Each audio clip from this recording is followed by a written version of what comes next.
Mic test. Testing the mic. Testing the mic. Mic test. Sibilance. I brought down the decibel limit on the mic by 1. It was a little loud, I think, last time. Let's get on in here and see how it's looking.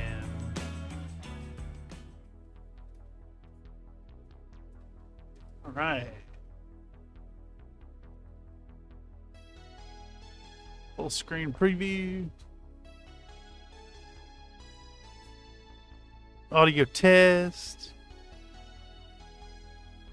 It seems like the fan is cut out. It is hotter than heck in San Francisco. Audio's still a little high, I think.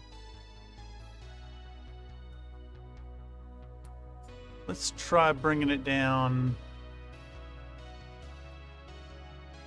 Oh, I don't know.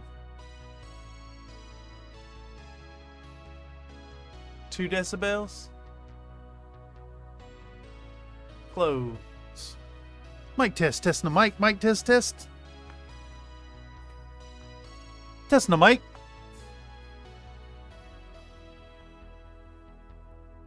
Seems a little better.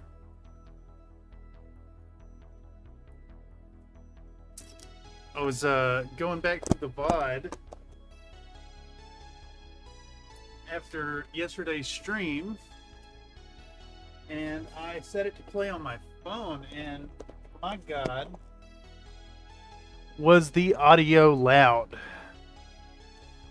So, bring that down a little bit. All right, folks, howdy, and welcome back to another Hobby Corner experience here in the bullshit corner. A bit flat tonight. A bit flat, you say. The audio level, you think that's a little low. Let's see. Maybe I ought to just, I mean, it's peaking in the yellow on my end. I did bring it down about 2 decibels. Here, let's bump this back up. Let's bump that back up. And then also bump the music up a little bit. What was getting me was that the microphone versus music levels were not great. I found that my voice was so loud that I had to turn it down to the point I could not hear. Oh, tonally, you say? I wonder if that's the I got a fan running because it's been hot as heck. Just always in San Francisco anymore. It's hot. It's always hot. And I mean, you know, it's not as hot as other places, but we don't have air conditioning here. Seeing as we've never needed air conditioning in San Francisco. So it's hot. You get out of bed and you sweat. And you stay sweating all day long. It's fabulous. I love it so much. It brings me untold joy. Anyhow, welcome another Nate. Good to have you in here for another stream. Today we're going to finish this skink. Whether it takes 3 hours, 2 hours, 5 hours, it's got to get done because this video has a deadline. And that deadline is going to be Saturday, 7 p.m. Pacific Standard Time. So I need today to finish this and then probably a solid 12-hour session of video editing tomorrow. I'm probably not going to stream that. I don't want to burn y'all out with the streams. And I think going forward as well, we're going to start doing a scheduled stream. I think that's probably a little better. Anyhow, yesterday we got the gold done. We got the brown done. We brought back the green, or the green base coats, I should say. And from this point, I want to finish the foliage. I want to, let me full screen this so I can see what I'm doing. I want to finish the foliage, all this green. I want to do something with this green here. I really want to do something with these symbols. Not really sure what yet. And then we need the crystal and the lightning done up. I think the crystal is going to use this same aethermatic blue just to kind of unite the palette. And then these little stones in the back, I want them to have like an obsidian color. Also just realized you're in my left earbud. Could be the fault. Oh, am I only coming through one channel? Let me see if there's something up with the mic properties. I don't think I can set that to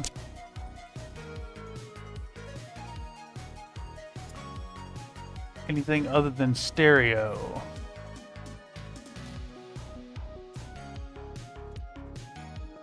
And let me give it a test again. Power on. Swapping the headset. Testing. Okay, I've got audio in both ears. So, I think that's good then. Oh, you're only wearing one. Well, that might explain it. Okay, so, to start this process up, I think we want a nice black-purple effect going on for this obsidian. And I was kind of racking my mind on how to achieve that. Thinking about mixing blacks and purples and layering it. But instead, it occurred to me, we've already hit on some black purple before with this really dark hive dweller purple. So we're going to get some of that back out and coat these little bits. Fox Scoot, I don't know what all those skinks look like. First off, welcome back. Secondly, no pressure.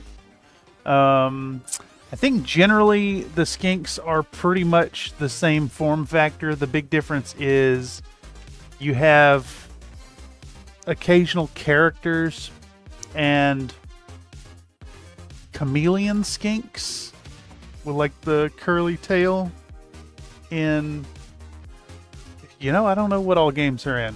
They're just in Warhammer or Age of Sigmar. I personally like the skinks in Blood Bowl. I think they're pretty fun little fellers.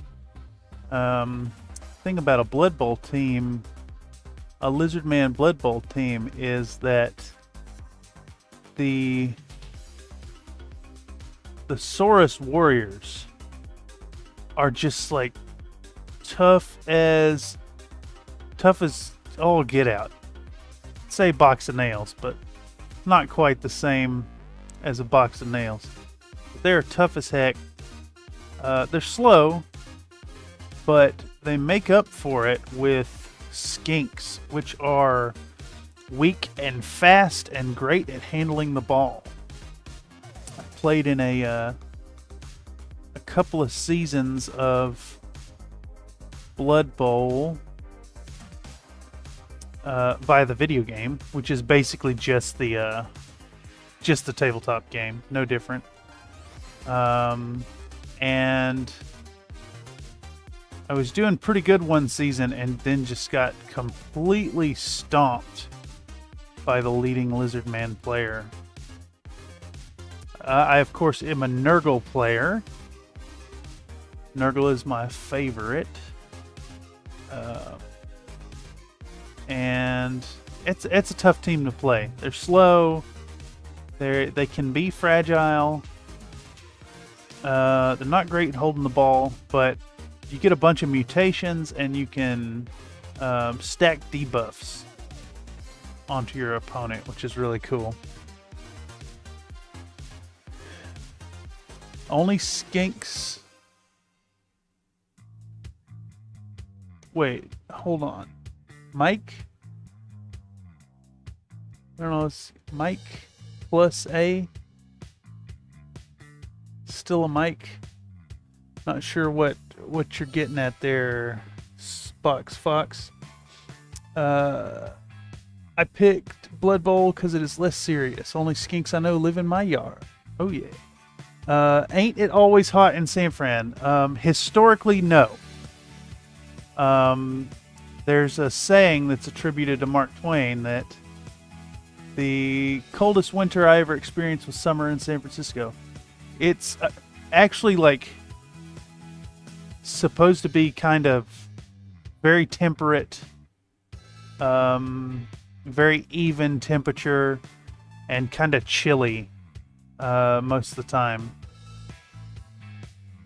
Now, you know, when I'm saying hot, it's like 70 plus downtown. And that's because, you know, we're not used to it being so warm. But over the last, like, I don't know, 8-10 years, it's just gotten a lot hotter. Now, 75, 80 may not sound too bad, but the thing is, it's never been hot here, so buildings don't have air conditioning. And when your apartment is a southern facing window and sits and bakes in the sun all day long, and you come home and you have no air conditioning, it's hot. It's absurd. I've considered buying a small AC unit, which sucks. Also, I'm fat, so like that's always more of an issue. Got all that insulation. Okay. It's LA that's hot. LA is insanely hot. Well, you know, East Bay is pretty hot too.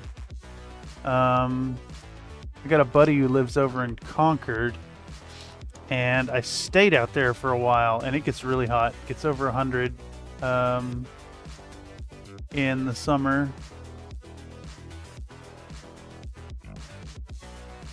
Which sucked, but he had AC.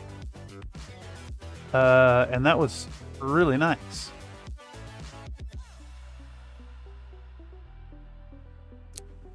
For now, I've got this box fan pointed directly at me, hoping to break the heat, and then you know, the sun will go down, and a couple hours afterwards the heat will break. I've definitely lived here long enough to have experienced the effects of temperature shift personally. And from what I understand, more temperate or regions that are samey, like stable temperature areas, are experiencing the fastest shift in average temperature. I definitely feel it here in SF.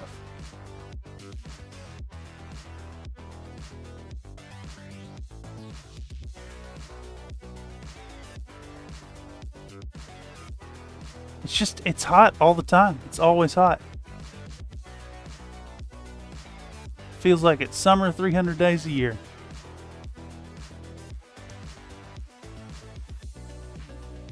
Oh, man, my ear is itching like mad. I'm sorry if I'm digging in it. Sorry if my digging in it offends any of y'all, but Man, it's itching. Okay, so this deep purple looks like it's going to be a great obsidian. And I'm going to put it on all these little detail-y bits that were left stone colored. And I think it'll make some nice visual interest. I still haven't decided if I'm going to kind of dry brush the underside of this with some kind of glowing color yet or not. I may still do that. But honestly, like, less work is better at this point, because this got to get done. It has to be done tonight. So I can, you know, stand any chance of getting this video edited and out on time.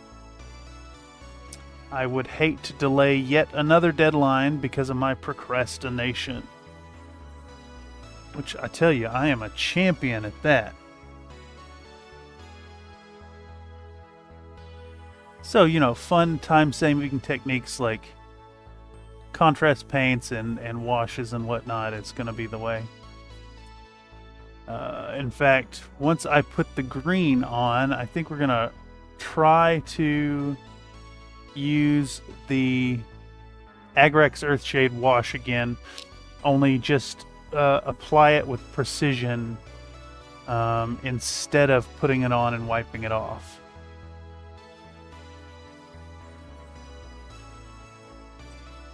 Y'all hear them motorcycles going by? I do. Had one go by at about 4 a.m. And he got really close to the parked cars and revved his motor as he went by to intentionally set off the car alarms. Obsidian is super glossy. Use some gloss varnish on it. I love that idea. I think I'm going to do just that. So what I'm thinking for the obsidian is just we're going to hit it with this deep dark purple contrast color, this speed paint, and then I'm going to go back in with just a simple little specular highlight on them to save time.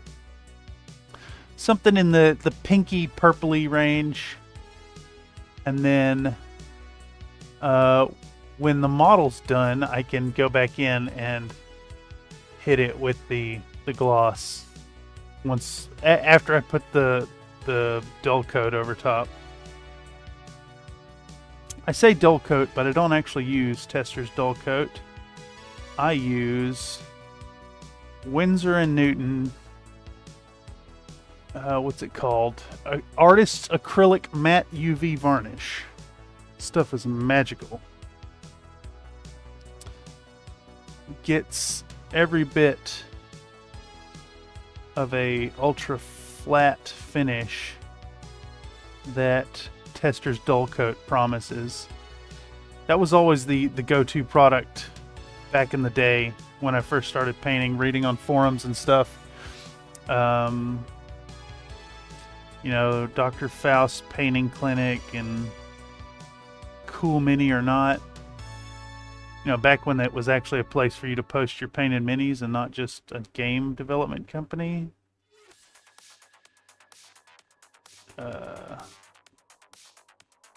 And people swore by the Tester's dull coat for a proper flat finish. And I could never find it. I guess side effect of living in small town Tennessee at the time.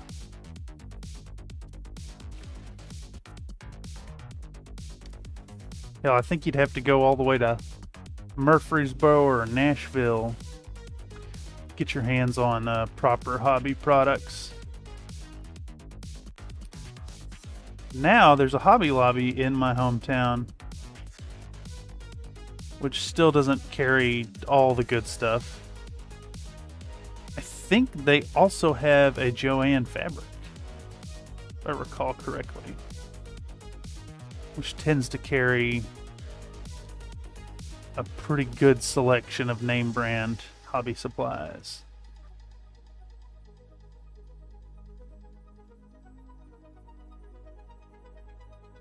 Again, I'm spoiled now. Blick is just like I think it's an 8-block walk for me, so less than a mile.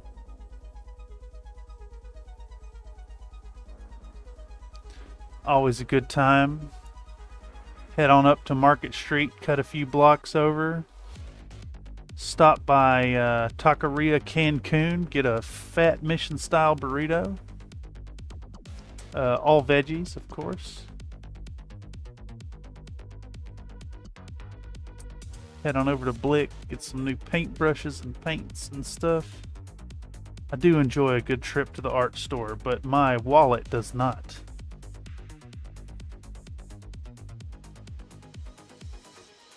Alright. Just about got all this purple detailing done. I think we want a little bit here too. And we can leave that to dry. Oh, well, once it's done, we can leave it to dry and move on to probably the green at this point. I think we're ready for that.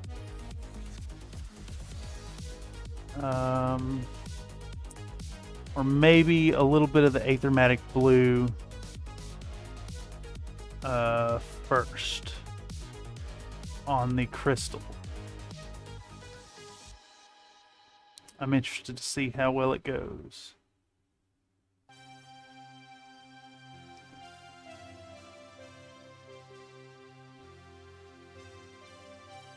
Okay. I really don't know how I feel about this here Hive Dweller purple. It's a little dark. I'm not sure what I would use it for, to be honest, outside of something like this where you want a really, really dark purple.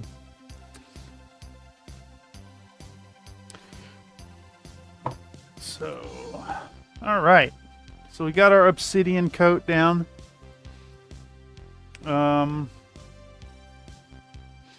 You know, I'm actually kind of leaning towards doing these symbols up in the obsidian type color.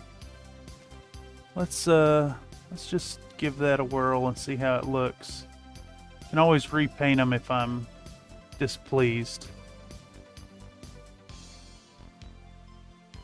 But really need something to differentiate them. I don't want to just do gold. I think it's a little too much gold if I go that route. So let's just let's make them purple. We'll highlight it with a little bit of magenta in there. Put some sheen on them. Hit it with that gloss coat. I think they'll look good. Again, I'm still using that 2 round from Princeton Art and Brush Co. It has been a solid workhorse for the entirety of this project.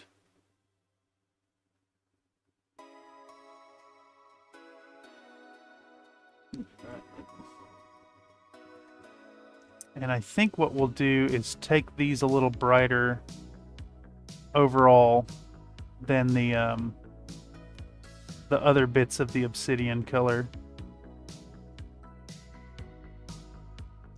Plus, you know, I really like the idea of intricate symbols carved out of obsidian. Like the amount of skill involved to do so seems appropriate for a lord of this. Status? Boxfox recommends UV resin for the shining. I haven't tried UV resin yet myself. I need to order some and give it a go.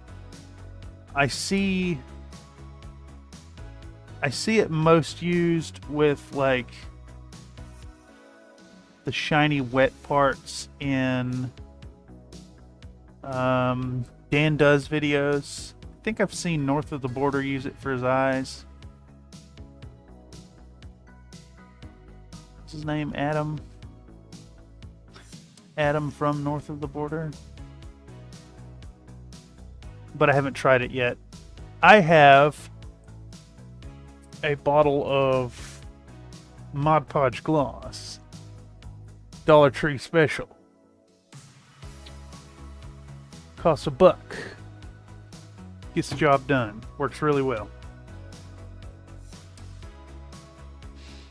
Now it can go on a little too thick if you're not careful, but at this scale it's not really a problem.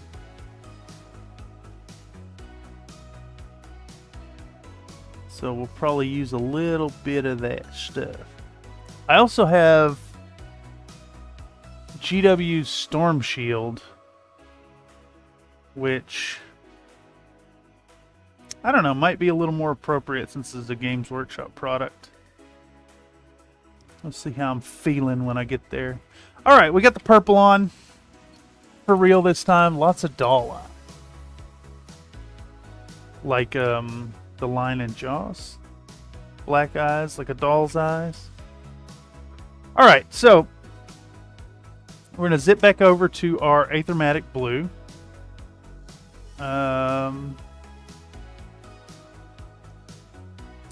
Show it to the camera as always. I don't need much, just a little bit on the palette. We're going to paint up this little gemstone.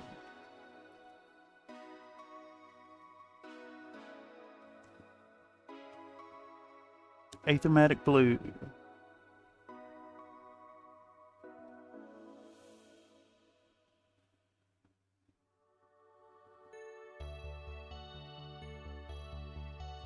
Seems like it could be a good use of this stuff here.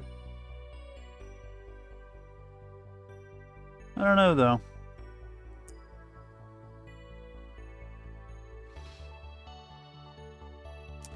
Might have to go back in and color the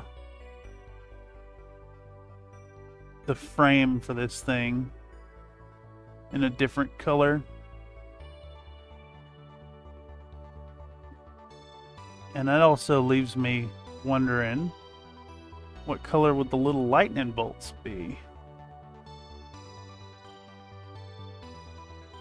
Wonder if I could just get away with yellow. Maybe a very pale blue.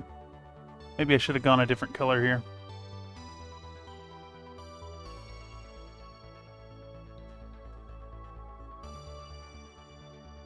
Perhaps I should have gone with the green. I think I may yet go with the green. Yeah, not looking good. No, like girly toy dolls. They use a lot of UV resin because they already have it for the nails. Oh, yeah, okay. And you get that, like, kind of wet quality to the eyes that way.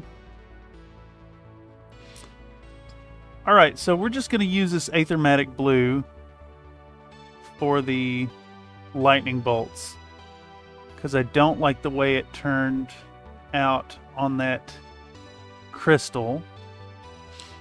And then once this dries, I'm going to go back in with the warp stone or warp lightning and make this a green crystal to kind of match the green core of his throne. This contrast looks fine on the lightning bolts, and we'll carry that over to this stuff. I'm not really sure like what's supposed to be going on here actually. Let's take a peek at how GW did it. They just painted them like stones. I think I'll do the same. And the translucency. Ah, yes. Yes, indeed. Okay, so what's next? I want to let those...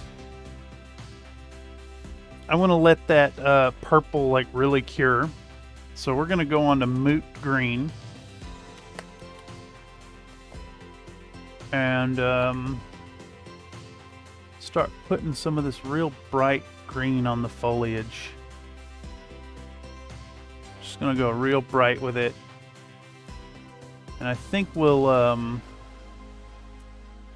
put some water in it and thin it down real nice. About 2 drops. Turn it into a glaze. And make sure to get it into that purple there, you know? That's important.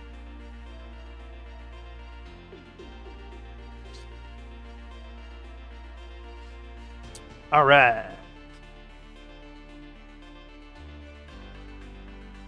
My phone is giving me some kind of warning here. Maximum recording time reached. SD card full? What? No, you gotta be kidding me. This is a disaster. It will take me a significant amount of time to transfer files to the computer. Let's get them. I'll save them to the internal storage for now. That's nuts. I didn't even think of that.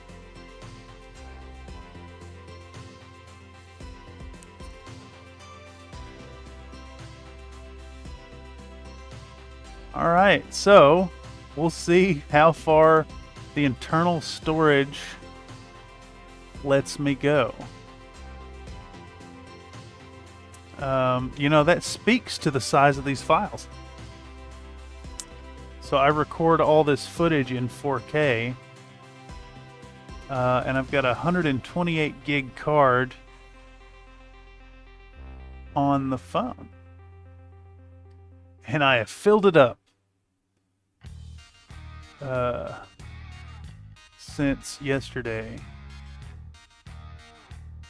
That's bad. That's very bad.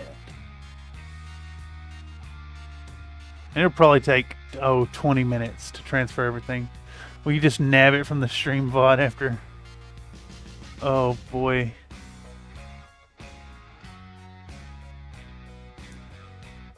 Can only imagine the outrage switching from 4K to whatever this footage is. Although, you know, you do raise a pretty good point. I should maybe try to integrate some of the stream stuff in with the videos. Be a good way to, you know, have another fun little talking point.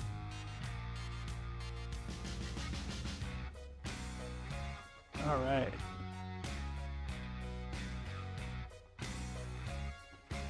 So this isn't quite glaze.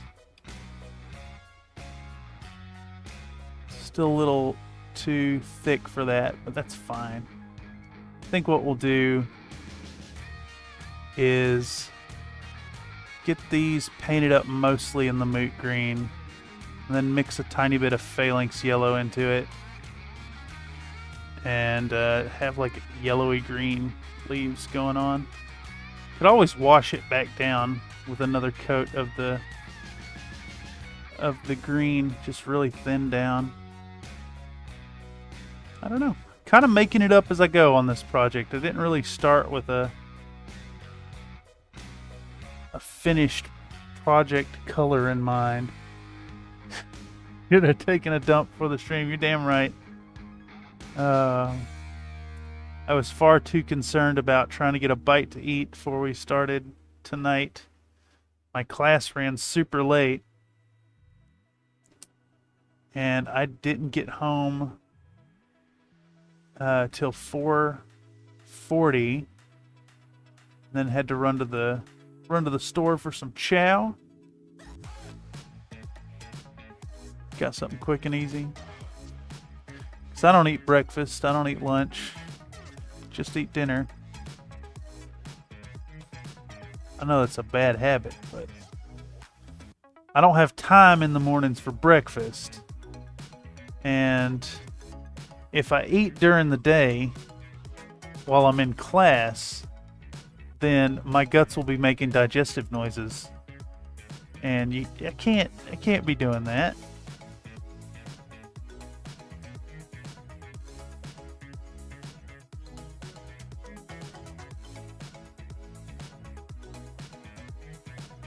So I live that dinner after class life.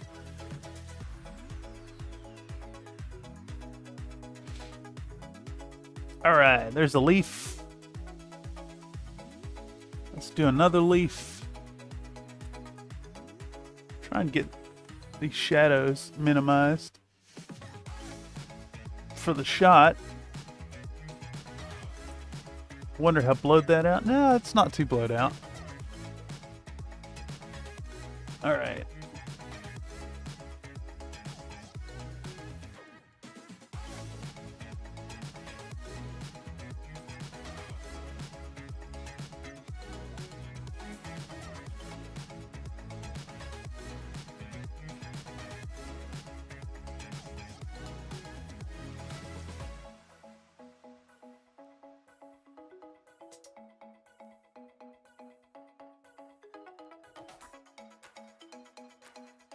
Just putting a little bit of moot green here and there, kind of varying the strength. Sketching it onto the places I want it.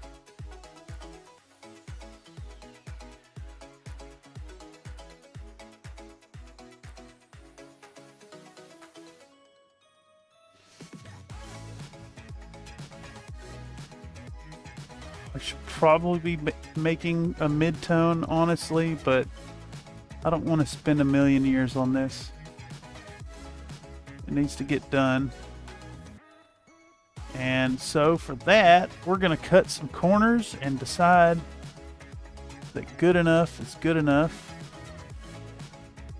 And just get color on this model. Don't have time to worry about no perfect blends or nothing.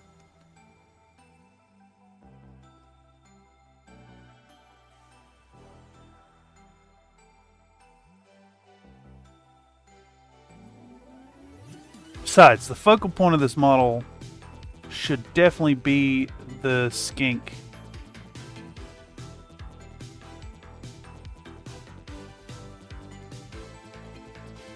And I could totally take whatever results we have of the stream and put an oil wash on it overnight. Not really sure if I'm going to yet, but I might. Y'all won't see that for the stream, of course, but the scheduled release for this video is going to be Saturday, 7 p.m. We'll do a premiere at Pacific Standard Time, and folks can head right over to Pega's video right afterward. Get both ends of the project. I think it'll be really fun.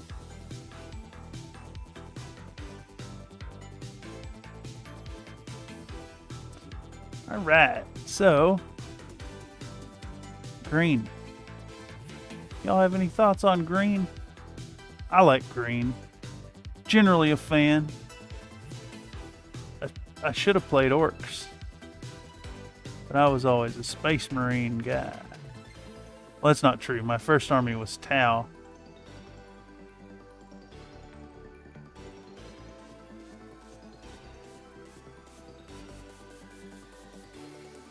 And I did not paint many of them. It's more a Warhammer player than a painter back then. Of course, this is circa 2001, 2, 3.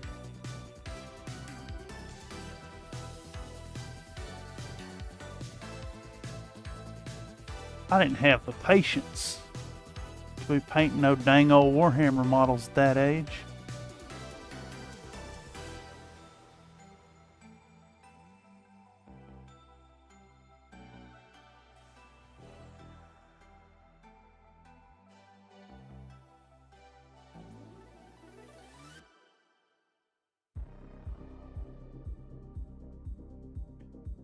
Green haters, where you at?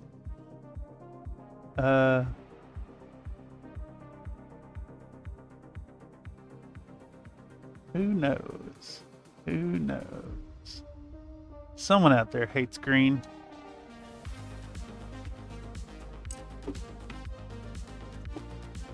All right, we got a little footage. It's enough footage.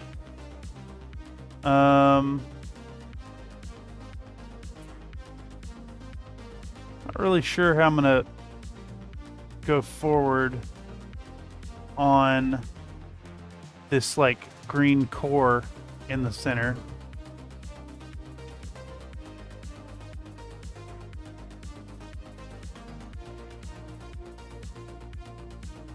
I think I might have to get out a tiny brush and ruin it with some dry brushing. Honestly, there's a lot of detail in that.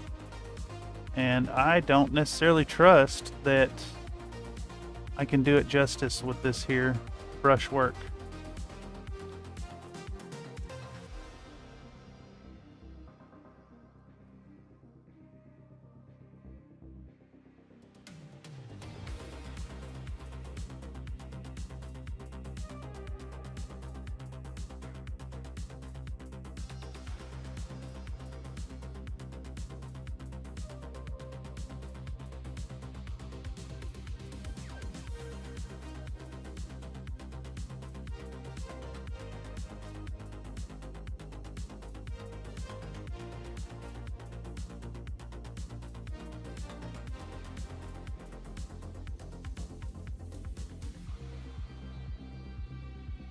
But for now, we got leaves to work on. Plenty of leaves.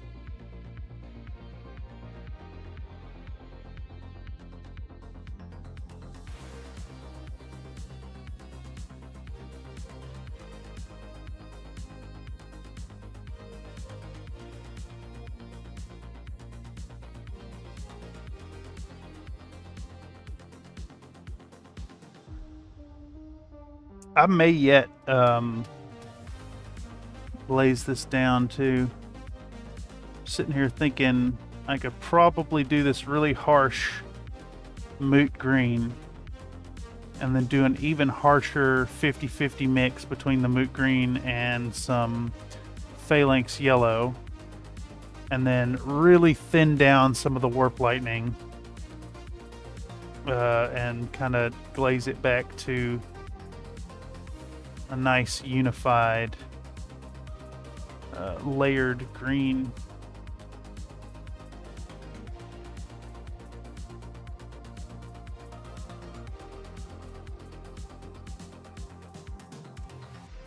But this ain't for no contest or nothing. We just want to get some paint on him.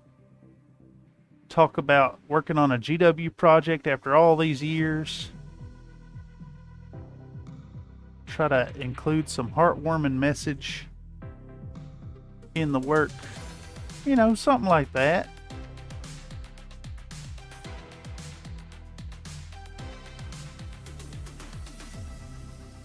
I know it's been a shocking amount of work, and I have no excuse because I've had plenty of time to get this done.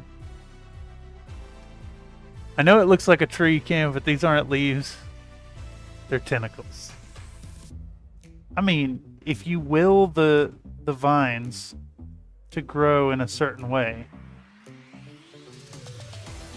are they tentacles at that point? What line could you cross to redefine your leaves and vines, trees into tentacles? Box Fox Scoop says 90% of my minis are just dry brushing. TBH. That's fair. I got a buddy who gets a lot of really satisfying work done on his mechs with just dry brushing. I think it's contrast paint, dry brush, and then like a little bit of sponge chipping, and then pick out the details like the laser emitters and vents and whatnot. And even that's just like a little bit of metallic with an ink wash over top, and they look great, perfectly serviceable.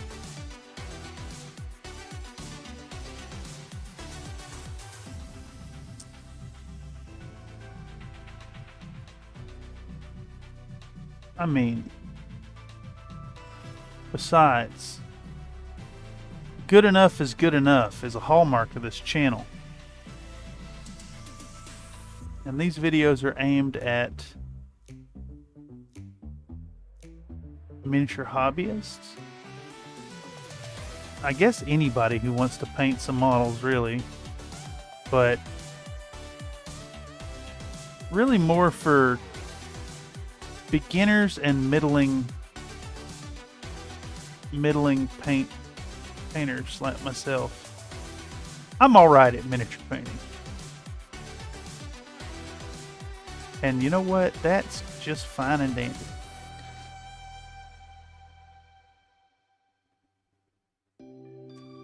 This here YouTube project has allowed me to accept a lower standard of quality on my models, which has allowed me to paint a whole lot more than before.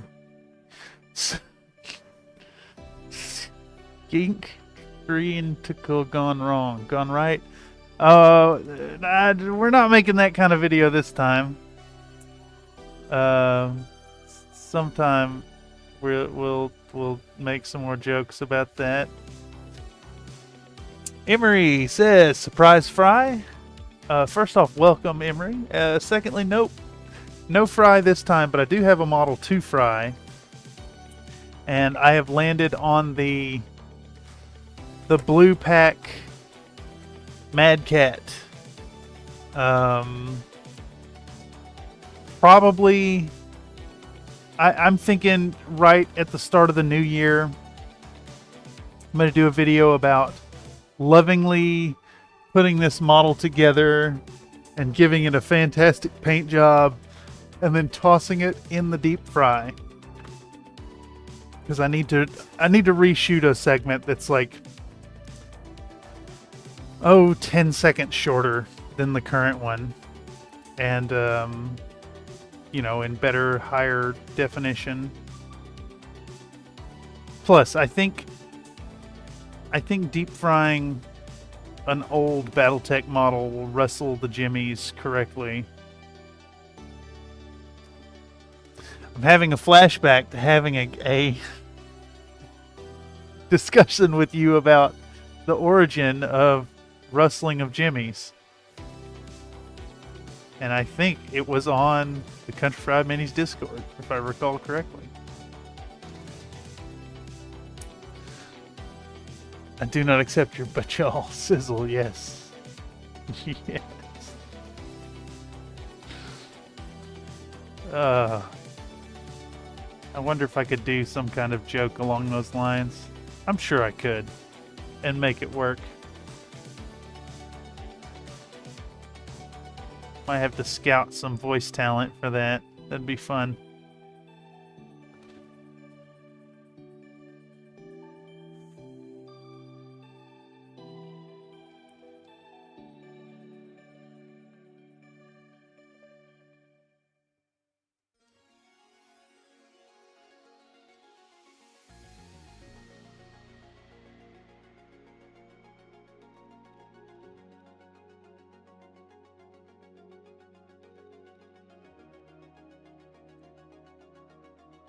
Tree tentacle trinkle. Consider my gems perturbed.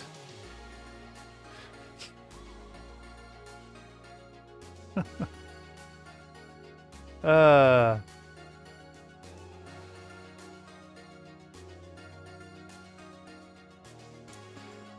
could You irritate your James. And you perturb your gems, but you rustle your jimmies. What do you bid? One deep fryer courtesy of Comstar. Oh, lovely. Omni fritter. Ooh, what all would go in an omni fritter? What is it like? Is it meat and sweets? Is it like... What is it that people eat with applesauce? Pork chops?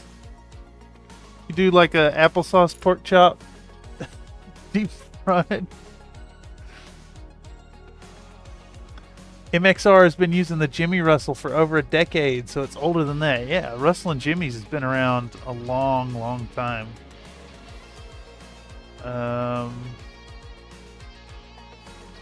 It's actually has kind of a dark past.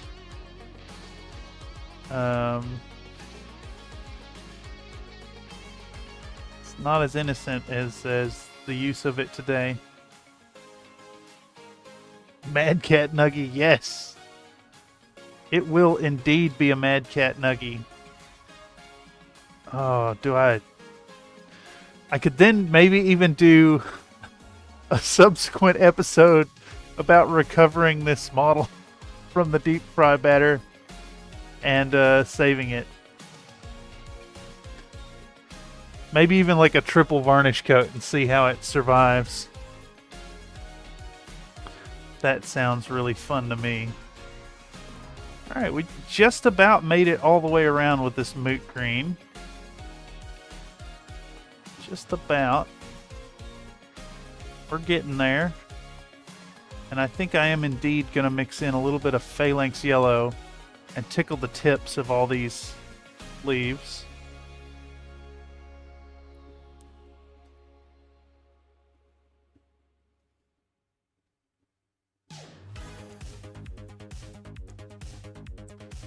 And then after that, we'll decide if it's worth going back and hitting them again with another layer. How's this for your bad shell? I said bad shell, not butter and oil. Yeah. Batter and oil, excuse me. Butter and oil is the same thing. Tendy salvage. I'm quite curious to see if a varnish coat could survive the deep fry, or if the batter would bond with it.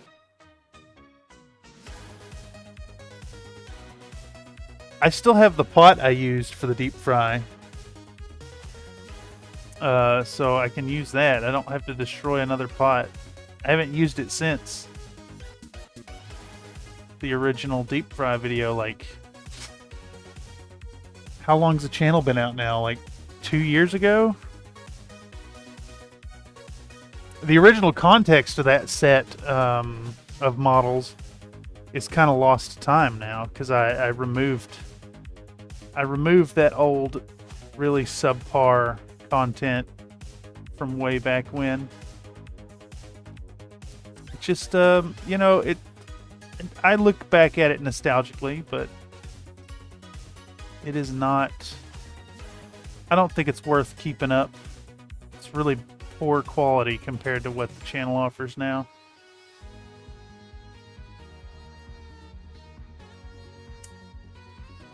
Fritters are usually vegetables, like a southern version of that French version of hash browns I suddenly can't remember the name of.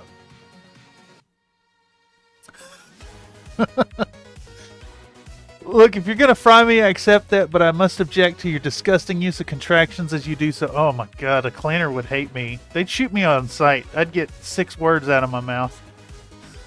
They'd fucking plug me. God. All it would take is one ifin'. Which is a word I use unironically.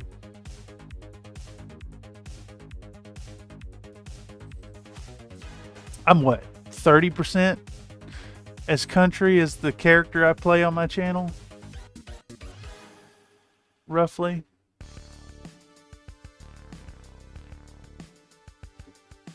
I only ham it up so much.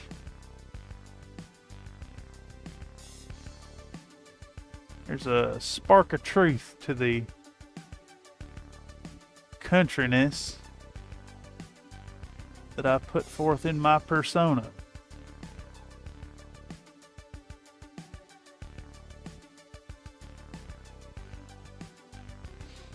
Although I've had more than one IRL friend say that it's been very surprising, like two different people.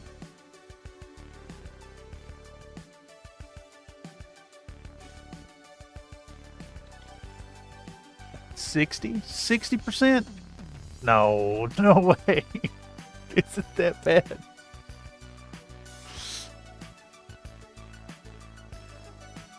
It definitely comes out every now and then. I think I've mentioned before, anytime I talk to folks back east on the phone, it comes out.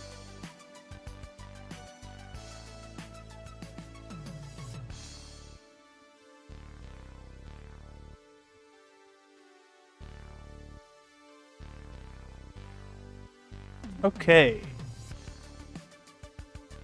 Making decent progress on this thing.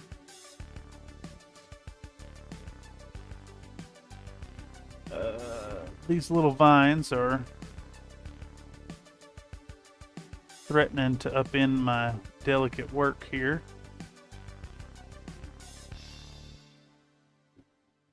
But that's fine. We'll get some paint on them.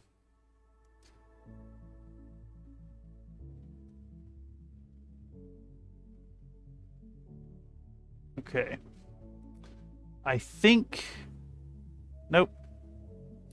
Go to open my mouth and I'm wrong.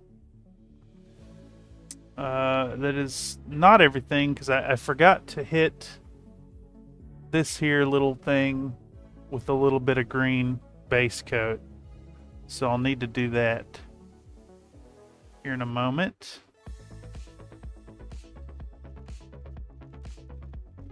But all the green is just about unified with moot green.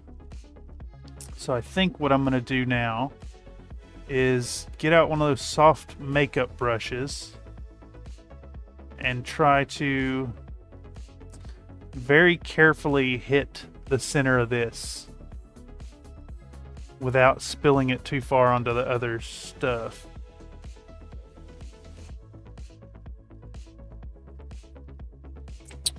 Actually, I shouldn't even worry too much about spilling it over, honestly. So we're gonna get out our dry brush. We're gonna get out this makeup brush. Not sure where they come from, but they were given to me at some point, and they're quite useful for dry brushing. I highly recommend investing in a set of makeup brushes for your dry brushing experience. Definitely save money over one of those. What's the dry brush brand? Artist Opus.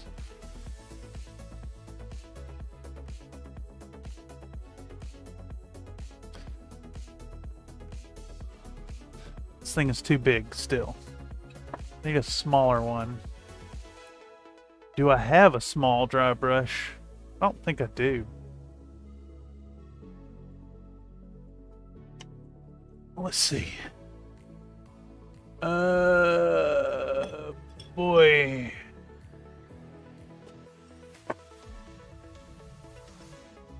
Look through my old frayed brush collection. That one's a little small, but it's in the ballpark of what I'm after. I think it's this guy right here. Countryways are like in The Last Unicorn, where the hag with the menagerie had to put a fake horn on a real unicorn because that let common people see through the illusion of a normal horse. What? Just, is that really what happened in that film? I've tried to watch it, and it's very Doesn't exactly hold my interest. So you'll have to excuse my ignorance on that. I know of The Last Unicorn.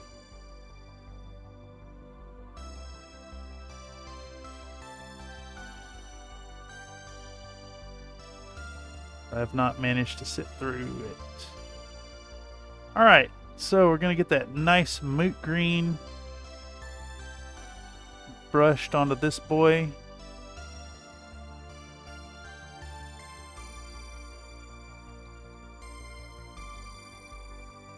Yeah, this was the right choice.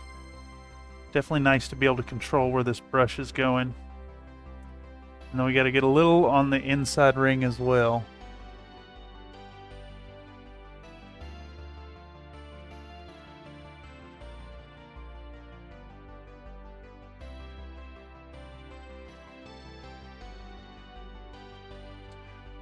Ooh, it's a tough one. Tough one to hit without screwing it up. Alright, that looks pretty good. And I think we might even use white to brighten up the green here and make it a distinctly different green.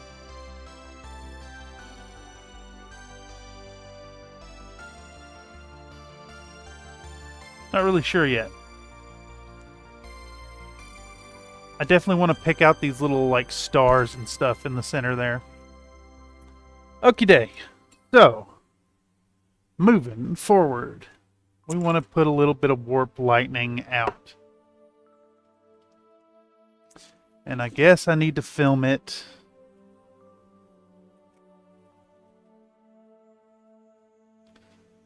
Because it's an important color choice. So, pro video, we show the warp lightning to the camera, pull over the palette, dip out a few droppy doos.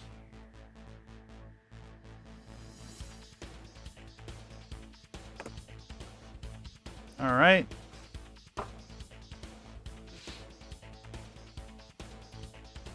And that's going to go on this crystal at full strength because I changed my mind. Trying to set it where both cameras can see it. There we go. Same, had an older girlfriend who was in love with The Last Unicorn, spent months finding out couldn't get past the awful animation. I couldn't do it. I couldn't do it myself.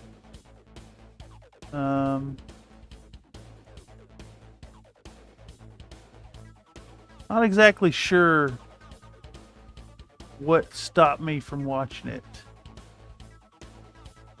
I've tried more than once. And I don't think it was the same factor each time. I think I just maybe have a little bit of ADHD tendencies, perhaps. I think you can definitely see that in my painting style. Jumping from one thing to another, change my mind on colors. ADD? What's the difference? ADHD is like hyperactivity in addition to attention deficit. I don't think I'm the hyper.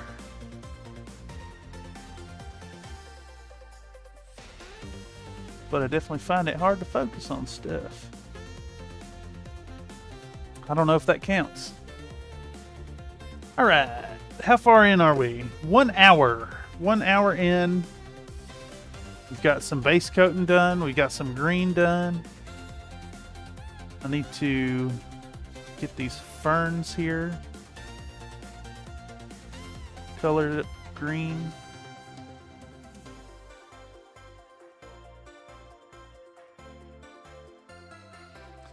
Pretty sure I had a spot on one of those leaves. Yeah, real deep inside. the back of this. I don't know if that's showing up at all. Real deep in there, I missed a spot of primer. So while we have the warp lightening out, we can fix that.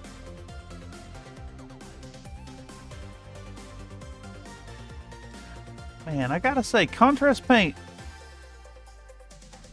Good stuff. Real good stuff. It will make your life easier. Big recommend. Quality product. At least the few colors I've used have been good. I definitely don't think it's going to replace. It's not a good replacement for your traditional layer work, but man, the time saved is so good. Very hard to thread the needle here. All right, got that green on. Yeah. Probably the Bluethness. His movies were either instantly amazing or total flops, and everyone feels different about them. I know it's a cult classic. People love it. Then again, I love Happy Gilmore. Like, unironically. I think it's one of the best films ever made. And people loathe that movie. Okay, so next step here. We want to get some phalanx yellow mixed into this model.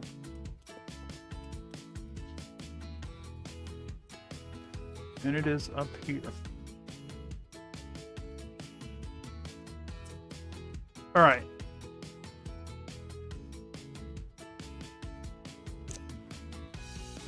All right, once again, rinse and repeat. We will show this color to the camera.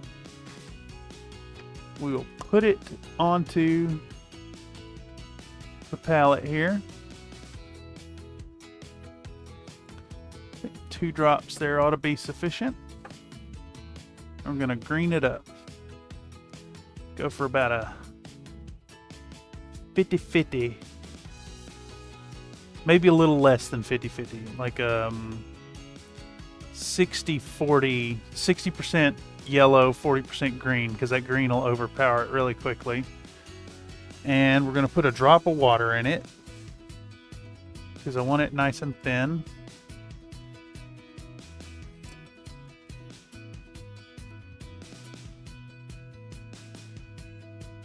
And we're going to tickle all the tips of this moot green. I haven't seen Happy Gilmore, but I've yet to see an Adam Sandler movie I didn't enjoy. What was that one? Gone Overboard? That one's bad. In my opinion. Happy Gilmore, God, it's so good. Classic. Chubbs Peterson. It's all in the hips. Yeah, there was a time in my life where I didn't have internet. I didn't have cable. And I had a VHS player. And I would put that movie on play and rewind it and watch it again. Just so good.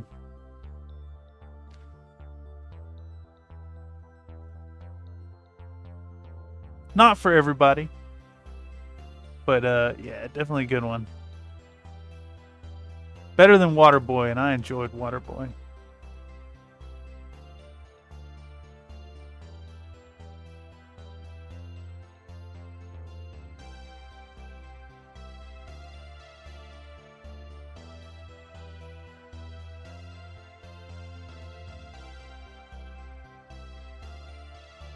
Alright, so we're going to use this real thin greeny yellow color. We're going to try to impart a little bit of depth.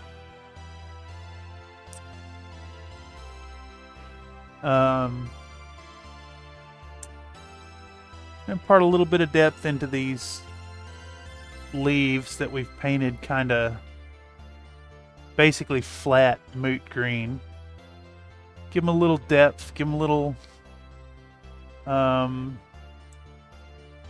suggestion that they're living, suggestion that they're getting highlight from the sun, but also a suggestion that they're kind of divorced from the soil that birthed them, and thus are starting to kind of go a little green. I mean, go a little yellow. Not that deep, rich, dark green that you'd expect from being firmly anchored in dank rainforest soil. Actually, I guess, yeah. Rainforest soil is dark and dank, but actually kind of not nutritious, if I recall correctly. Because the nutrients don't have proper time to break down. Very acidic soil.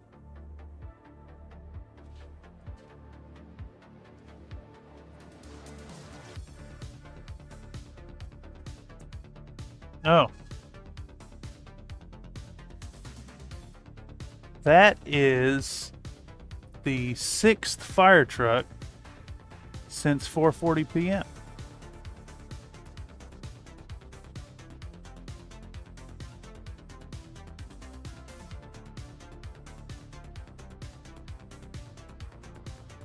I wonder where the fire department is in relation to my apartment.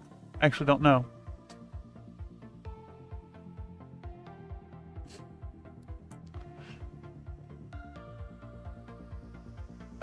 I was thinking about the one where he's the school bus driver or whatever. Wait, what?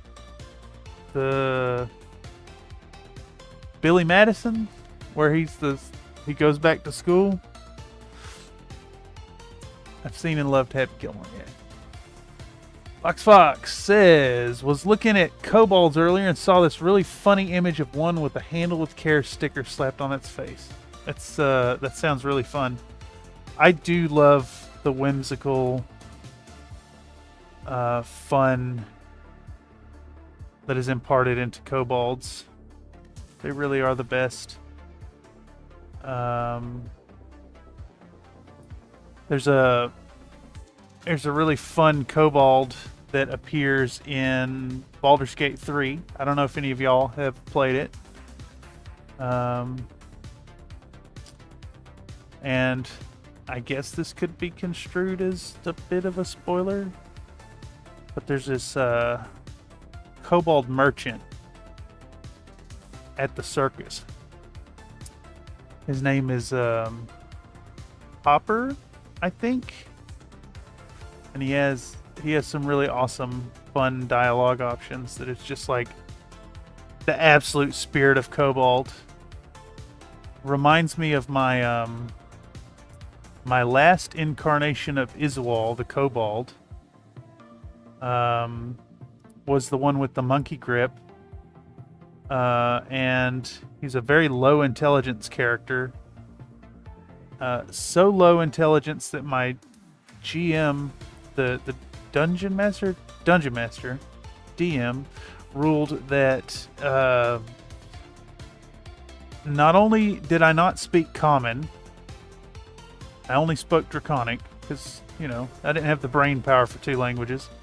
But I had to speak in broken English, basically. The extra fancy lad. Yes, he is extra fancy. He's not very smart, but that's, you know, virtue of being a kobold. Yeah, they're definitely my favorite D&D race. 100%. So good. I think it could be really fun to paint up some old Ralpartha kobolds. I might have a kobold actually in my DCC collection now that I think about it. Owlbear, Basilisk, Lizardman, Ranger. No, I did not buy the kobolds. I might ought to see if they're still up there. I picked up my DCC models from... There was a retailer on eBay, and then Noble Knight Games had them. And these are super obscure. Nobody knows them. Nobody wants them. But yeah, it's really cool to find them. Produced by Ironwind Metals. I think you can buy all the sculpts from rpgelements.co.uk now. But they don't come in the Dungeon Crawl Classics packaging. They are just in generic Ziplocs, which is a little disappointing, but it's really cool that they're still out there. In fact, let's see if I have that model I picked up handy. 1 second.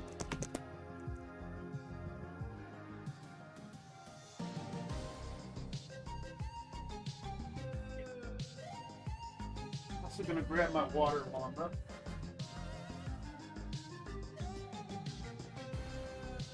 Sit back down. That's all right. Wouldn't be a Country Pride Mini Extreme without me pulling out fun models to show off. I probably got some antique cobalt in the box of minis my friend gave me, but at the other house, and I have no idea where my sister saw them.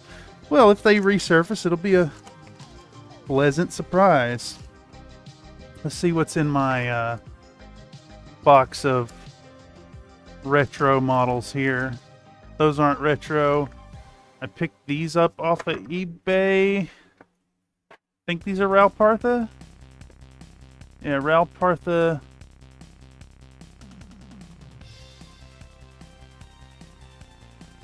It almost looks like it says 1970 something, but that seems a little early.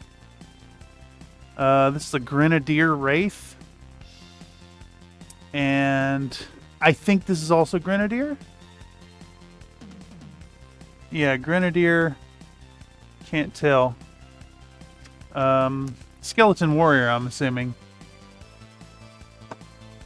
And then these were the models I had in mind. Oh, well, I guess I could show these off too. I got these Ancient Space Marines to round out my Ralpartha unit. Got the plasma cannon and a multi-melta and a melta-gun. Ancient GW models. I'm realizing the camera ain't showing them too great. They'll be fun to paint up alongside my Death Eagles.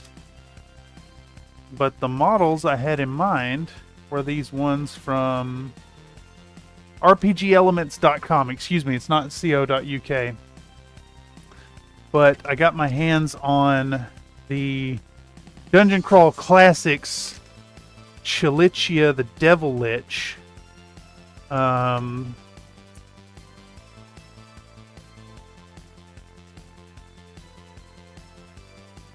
Emery says, I like the old kobold red horned dog men, and if you're killing them thinking, man, they're easier than goblins, and you fall in their spikes and razor blades, boulder crap, and die. Yeah, exactly. One kobold, no problem. They're like coyotes, right? One, no problem. Two, no problem. Maybe even 5 or 6, no problem. But a swarm of 10 of them? A swarm of 15 of them? All of a sudden, you're having issues. Especially in older D&D, where you're a little more fragile. Yeah, I got this fabulous Chilichia the Devil Lich model. She's firing... Where do these arms go? Firing this absolutely absurd blast of energy and then stands up by it. What a fun model. Definitely got the potato face going on. And then I also have the on foot version as well. I think they'll make for some really fun paint ups. It actually looks like they used the same torso. Yeah, they sure did. But these are DCC models, Dungeon Crawl Classics, now owned by Fifth Field Fantasy Miniatures. And you can pick them up at rpgelements.com. Their website is a little shitty, honestly, in trying to search for stuff, but good turnaround. If you're looking for some obscure models that have lost their license and or the original retailers, I recommend them. You want some of those good old classic style sculpts, rpgelements.com. Emer says, Ripper makes the older type, and so does Rebel Minis, the dogger murder trap men who skulk on the dark. Skulk in the dark. Yeah. I'm all about it. They're lizard doggy men. They're like both lizard and dog.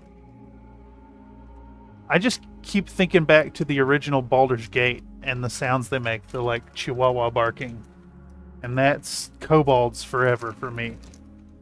Anyhow, that's another satisfying episode of Country Fried Show and Tell. Just another box of minis that is populating every surface of this apartment. Another Nate says 1970 could be the date of the sculpt. They rarely get rid of cats. I mean, this is... I want to say this Angel of Death. I don't know if that's coming through. But it says Ral Partha 19, and then the details gone. But that sure looks like a 7 to me. Right there.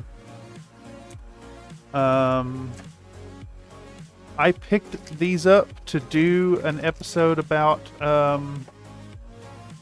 old school models, but you know, I was picking up models at the time and greatly overestimated my ability to actually produce content. The speed at which I could do it, I should say.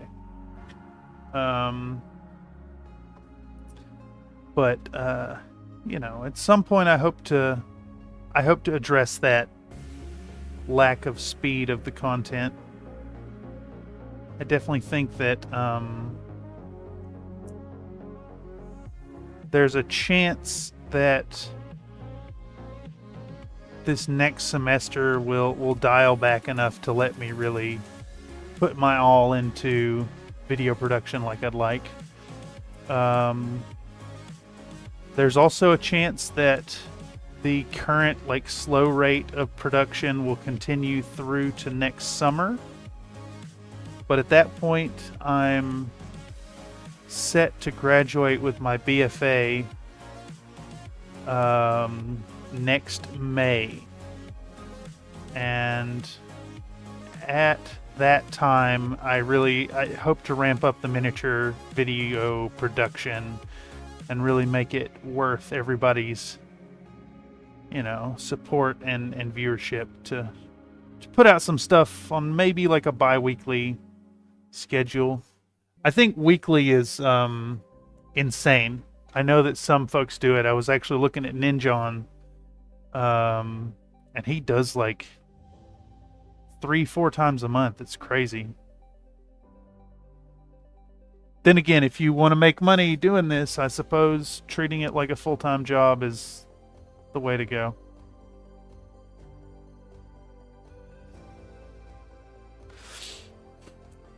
'70 could be the date of the sculpt. They really got rid of Cass. Yeah, okay. D&D published in '74, so '76, '77 isn't crazy. Ral Partha Enterprises was formed in '75 when Glenn E. Kidd, Tom Meyer, and Rich Smethurst set out to produce Meyer sculptures. That's awesome. And I love the old models, really. Just My interest in miniatures and miniature painting stems back to being a kid and seeing my dad's D&D collection. Like, imagine you're a 5-year-old kid and your dad's got like the coolest selection of little toys, all painted in fantastic colors, and you can't touch them. It's enough to drive a young lad insane. And then you go from that to looking at old Citadel catalogs and battletech technical readouts.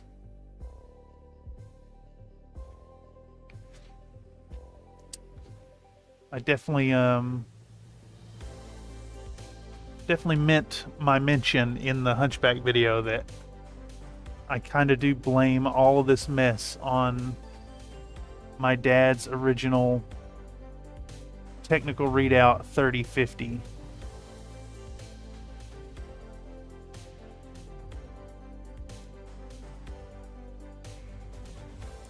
Unfortunately, he has since grown out of miniature gaming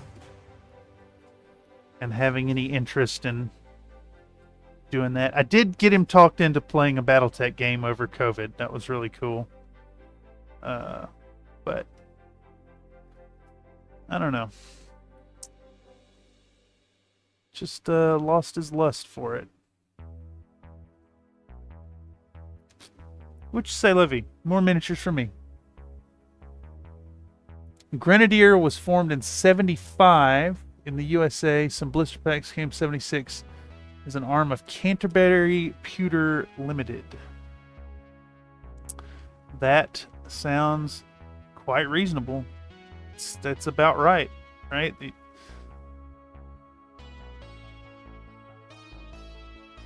I mean, you needed RPG models for those old early editions. And then, of course, like, I know D&D predates the box set, but the TSR one, I mean. But this one has the date of 80 on it, I think. 1980, yeah. So, this one could be fun. Another one of those things I want to do I would love to do a Tabletop Tuesday playthrough of, what's that famous module for starters? Caves of Chaos, I think. RAFM was in 77 in Paris, Ontario. I didn't know they were Canadian. Cool. Very cool. I'm definitely the type to collect some of those old models when I get the chance, when they come on eBay, but man, sometimes people want a lot of money for those old sculpts.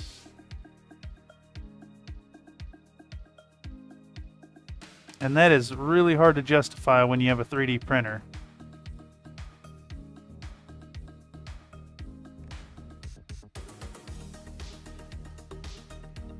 Speaking of, wouldn't it be cool if folks made a concerted effort to laser scan those old school hand sculpts?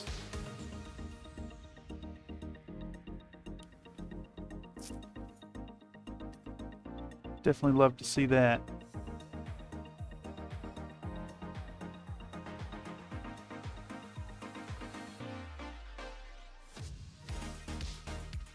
I don't know, just something about those old hand sculpts, just they have this bit of character about them, this look, this feel that is completely lost on modern miniature sculptors.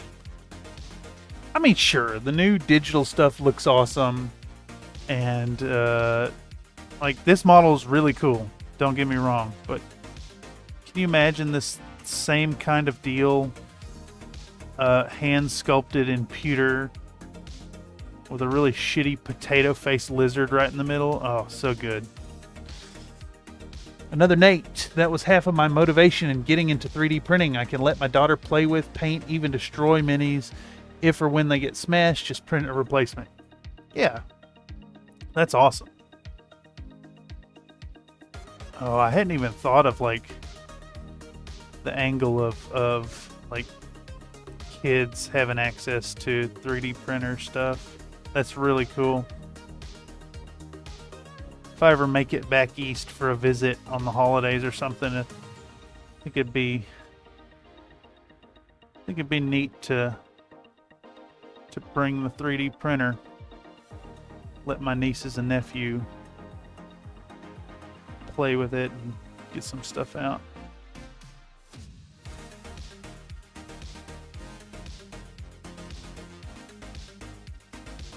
They're good kids.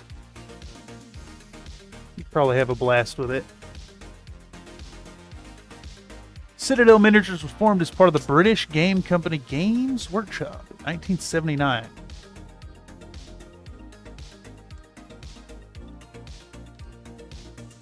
I didn't know Citadel was pre-1980.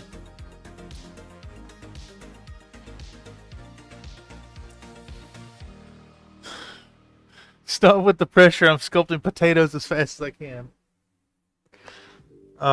They are a sight to see.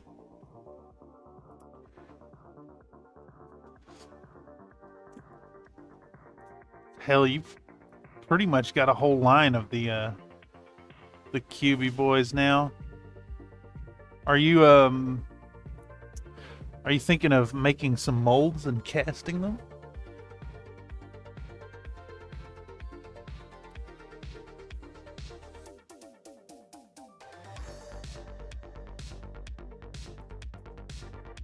I sure could. I sure would love to paint up a QB feller.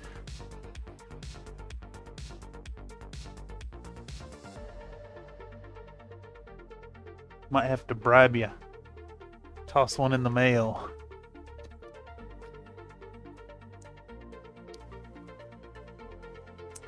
Alright, sorry I keep getting this out of frame too. I don't know if y'all can tell on the feed there, but the little layers of the yellow-green is starting to give some depth to the moot green, which I just haphazardly applied, making it look a little more reasonable. You know, I probably could get away with not even going back with the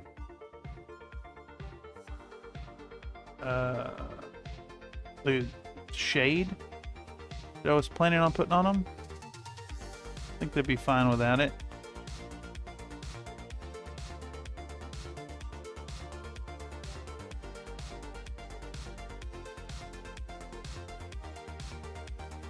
Alright, let's get a little on that edge. Still in frame? Yeah, I'm still in frame.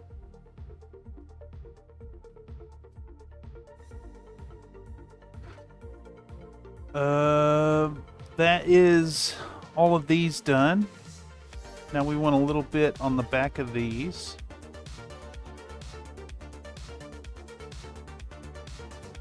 On the tips of these. And now we want to hit the raised and bumpy bits of this vine. Just hitting where it's raised up. And then a little dot on all the leaves. Just a bit. Highest raised areas.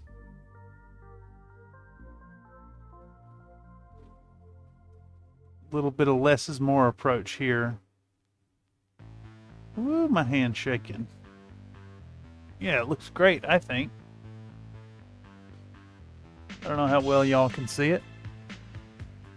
And they're pet slugs now too. Oh, that's right. You're working with the what's that stuff called? The silicone caulking.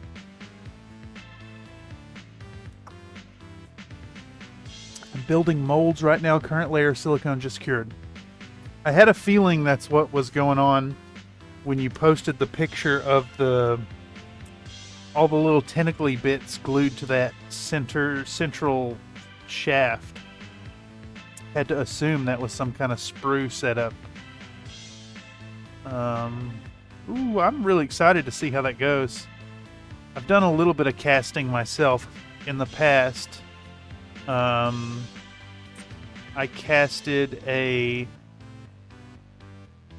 out of production Infinity model because I needed 4 of them.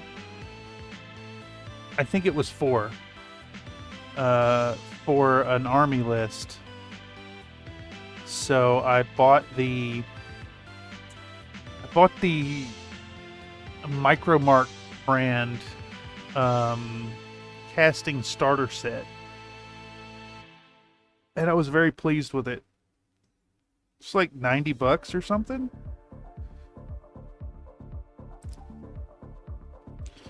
In hindsight, it would have been cheaper just to buy the models, but you know, I got the molds still somewhere.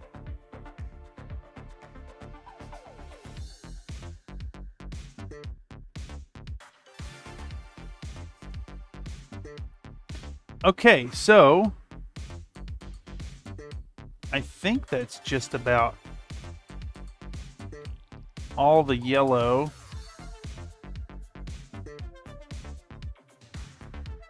That these need.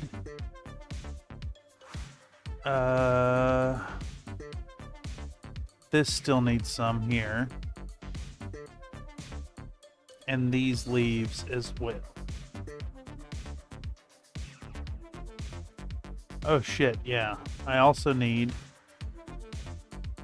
to get that initial moot green layer right here. Tree sprue, yep, yeah, okay. Aha, I know some things when it comes to hobbying. I'm not a complete idiot. Just 60%.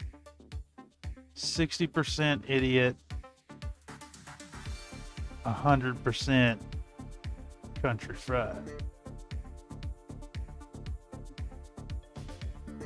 Okay. So we're gonna do a real quick treatment of the moot green on this little fern detail on the base that I left out. Real quick lack, just get a little green on it. Not even worried about thinning it. It's a base detail after all. It's like, who cares? Just get some color on it. And then we're gonna swap back to this yellow green, and just, you know, put some on there even while it's still wet. It's fine. They'll blend together nicely.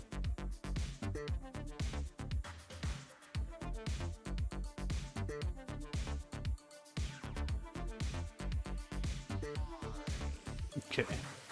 I am a little tempted to put another layer. I don't think it's necessary. And we'll just eat into my very limited time at this point. I see a little bit of white on the back of this leaf. It still needs some green. And this one has the same deal going on. I forgot to paint the back of it. So we'll put a little bit of that green shadow. And that's good enough. All right. This thing's coming along swimmingly. I think we're going to get back out the snakebite leather and carefully paint the little thingamabob that surrounds this stone.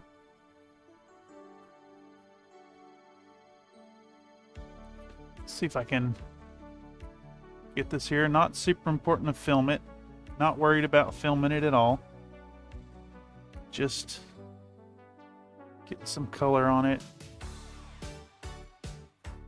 Making it brown.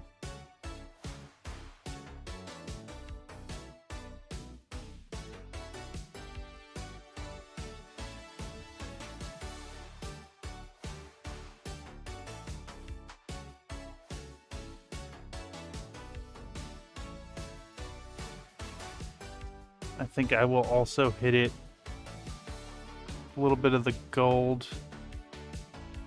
Maybe. Maybe not. Let's do the back end.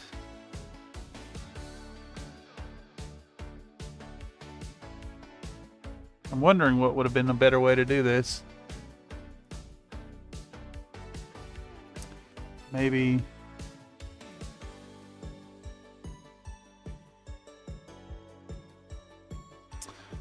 painting the whole thing brown first and then going back over the crystal with white and then hitting it with the green, maybe? Not really sure. Okay. Looks alright. So, I think I want to continue with this moot green detailing, and it's a very small detail. I want to edge highlight these facets. So I'm going to get my little tiny busted and broken 5.0 liner and this 20.0 just in case. And then I need a little extra moot green. There we go.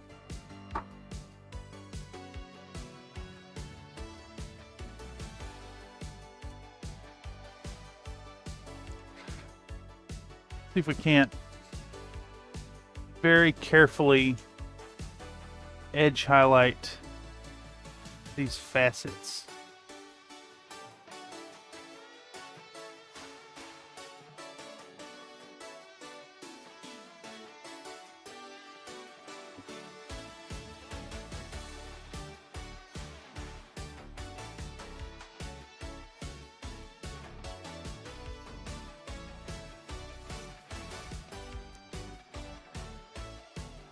Probably should have thinned it out some, honestly.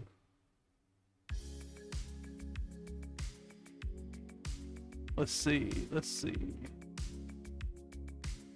Very tiny details. All right, it looks good though. Then we'll come around and do the same to the back. And this is just with the moot green. I'm using almost an empty brush. So I've removed most of the paint kind of in the same way you'd apply a dry brush. But the brush is not dry, it is quite moist.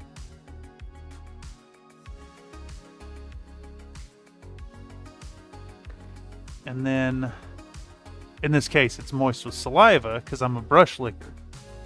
But, yeah. Very, very gently scratching that raised bit. Cool. Now we're going to switch to our 20.0 liner,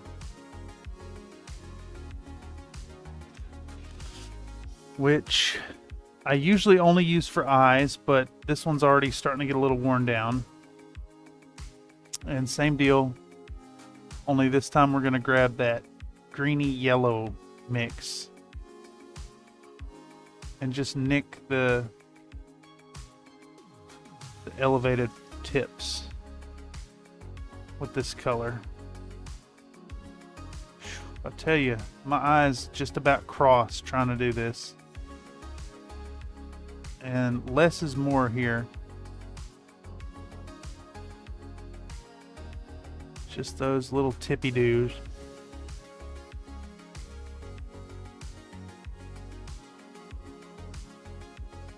Alright. A little tippy-do right here. And then there's another one here we want. Kind of that bit.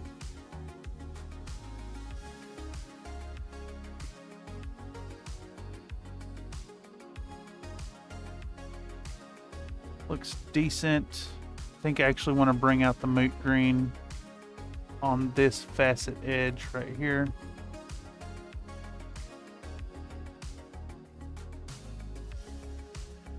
Yeah. Okay.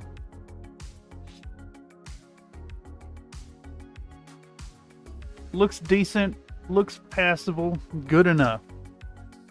So from here, what I wanted to do next was to work on this feller. And I don't want to use the yellow color. I want this more dusty, desaturated. So we're going to go with white, I think. And I also want to film it. So here we go.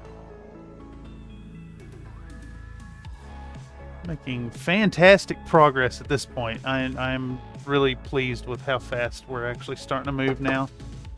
Okay, so moot green, show it to the camera, palette out, grab a little bit of the moot green, put it on a safe spot on the palette. I think this gray shouldn't reactivate.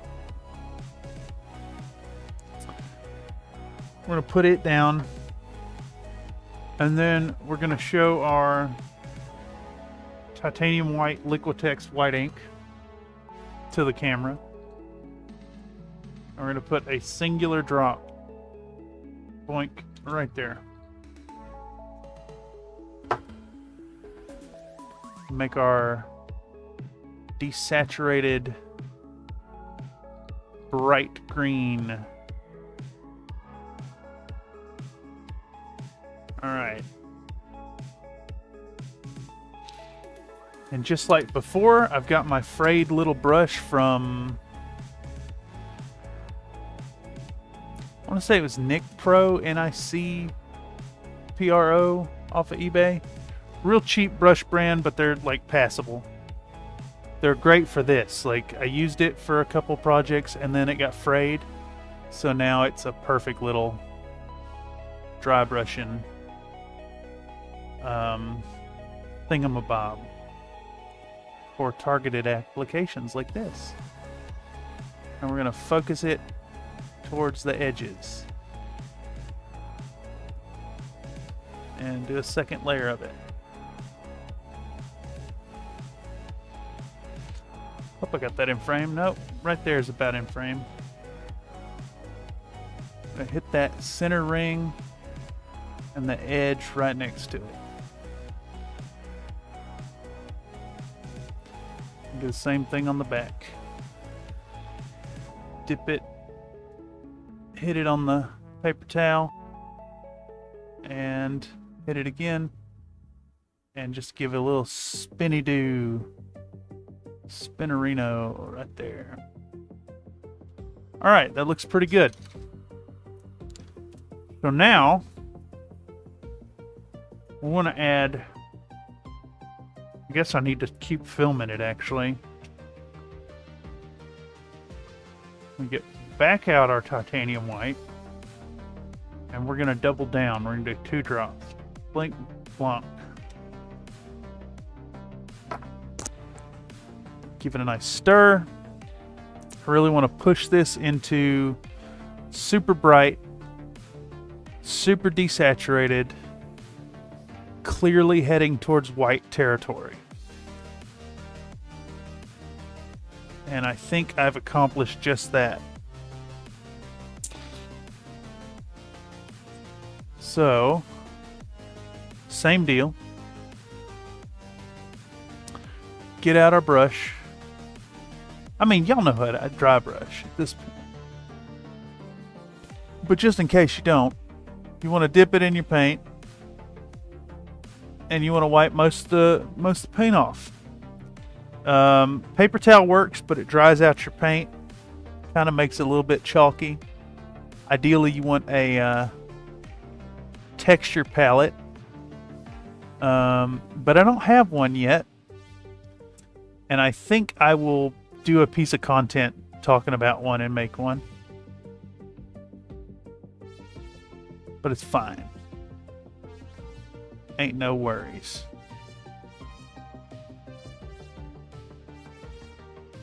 And we get this nice glowy green core situation going on here.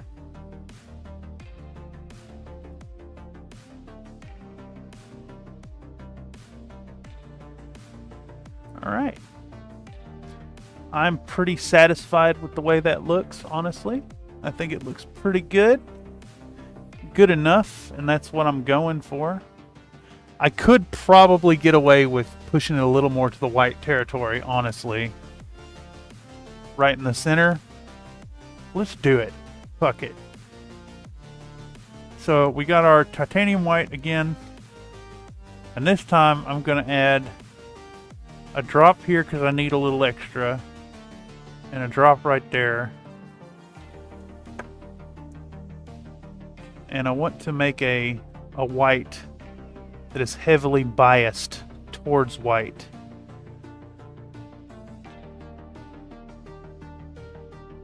Less green, more white. Yeah, there we go. Nice, milky, ridiculous, toxic color there. It is an ink now, so this might be slightly problematic to dry brush. We're just going to make sure to clean the brush real good. And I'm going to bias this towards the very, very center. Just right here.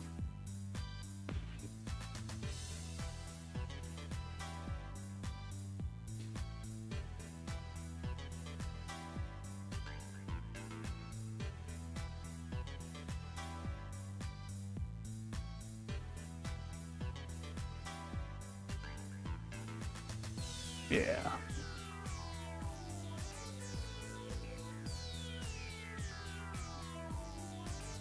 Do the same thing on the back end. Try and make it look all right. Then I can test on my fingerprints here to see how it's coming off the brush. Just gonna do the same thing right here. Ooh, a little bit of dusty white, super bright.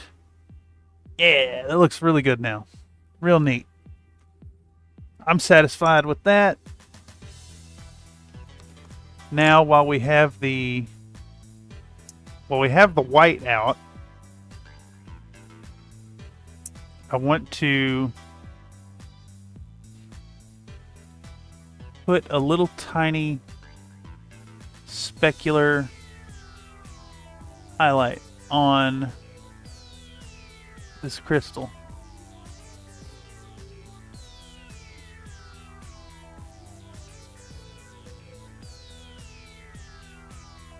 Right in the center there.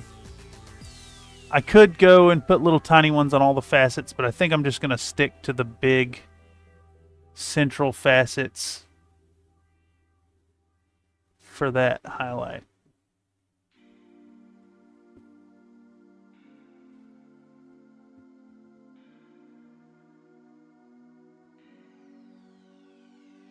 And we'll do the same on the back end.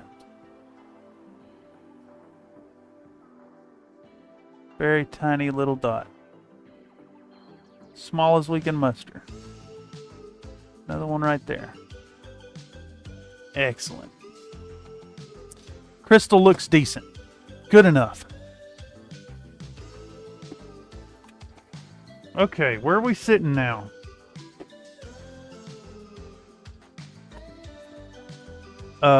Green needs these little stars and constellations picked out. Ouch. I just sliced my knee on my tripod here. Okay. So we're going to go back to this feller. I know I'm a little all over the place, but I'm excited. We're approaching the end of this project. we're going to go back to this feller, and we're going to go back to our yellow-green,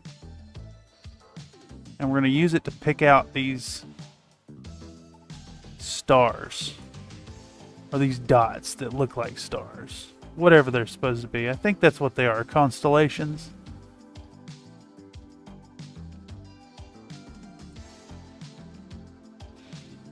And we're not worried about the little lines that trace in between them. I think those stand out well enough with the dry brushing. No options for the underworlds on the pole. Underworlds? Wait, is that a different game? Also, welcome, Pega. Folks, if you don't know, Pega Neko is my co-collaborator for this project. I'm going to be dropping the video for this project this coming weekend. If you ain't been over there to see your content, I highly recommend going over there and seeing some of the fun videos and streams that are available. If you're in a time zone that's not as far behind as the west coast of the U.S., catch streams over there once a week. It's a weekly stream, if I'm correct. Real fun time. Big recommend. Oh my god, I did cut myself open. Holy moly. I sliced my knee open on my tripod. It is distressing me. Okay. Next, we want to show Phalanx Yellow to the camera. While we thank you, Yeah Weekly. Yeah, check out Pega Neko here on YouTube. Real fun content. Definitely not the type of content that I'm used to seeing for miniature painting. Very fun, very different. Okay. We're going to put out a little bit of this here Phalanx Yellow, and I'm going to mix in some of this already established 60-40 mix of the Moot Green and Phalanx Yellow. I want a color that's almost just straight yellow. Alright. And then we're going to pop back on these little stars, and I'm using my old broken 5.0 brush. You know, Pega, I talk mad trash on the hook brush, but check out this piece of work that I'm still using here. This is trash, right? It's still got a nice sharp tip though. Not about to toss it out till it properly dies.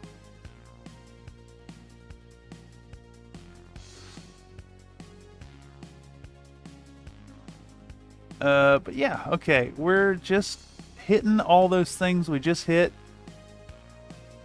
Only we're doing it with a bias towards the like upper facing areas. And honestly, if the smaller ones just get painted completely this color, whatever, not a big deal. Looks good enough. And I think we're about to just hit it again. Oh my god, how did that happen? Funny enough, I was actually scratching my back with this brush. I had an itch in the center of my back,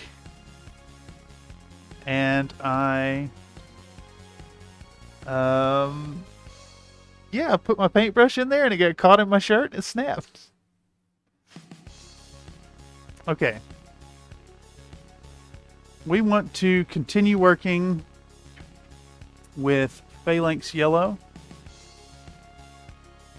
now. And same deal. We're just going to put straight yellow on these, but more of a tiny little kiss of color to the very upper facing bias on each of these little hemispheres.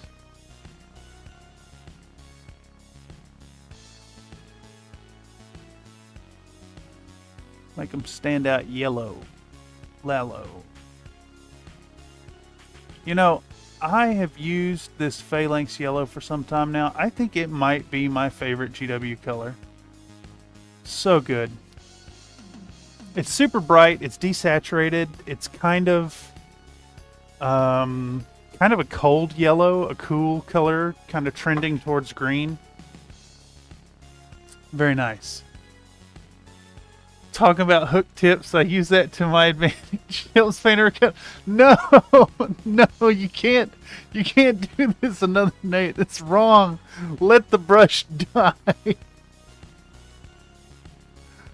Oh, it's come to haunt me here on this stream. I wish I had a picture of the brush in question handy.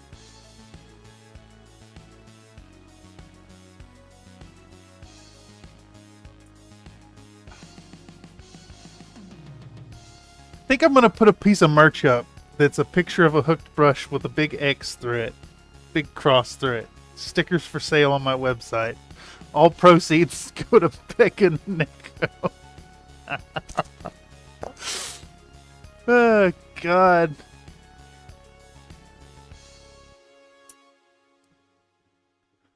Okay, where are we at? We're done with the green. I think I'm satisfied with it. I don't need to put a ton of work onto it. I could hit this and glaze it down with a thinned down warp lightning, but I think that's too much work. Instead, I think we want to highlight up all this obsidian stuff. And then, honestly, I think that's it. No, I got to do the bone here. Gotta do the bone. In fact, let's work on that bone right now. No, we'll do that last. Because it's marginally more entertaining than highlighting the purple. Alright, so we're going to go back to our Hive Dweller purple. And put, I don't know, 3 drops of it. And then we're going to do a little bit of my Apple Barrel Bright Magenta. And we're going to put, I don't know, however much will come out of it. There's 1, there's 2. We'll do 50-50. We're going to give this a nice little stir down. Because this is a contrast color or a speed paint, it should be fairly thin already. Maybe not enough. We'll put a drop of water in it as well. 1 drop of water. Boink.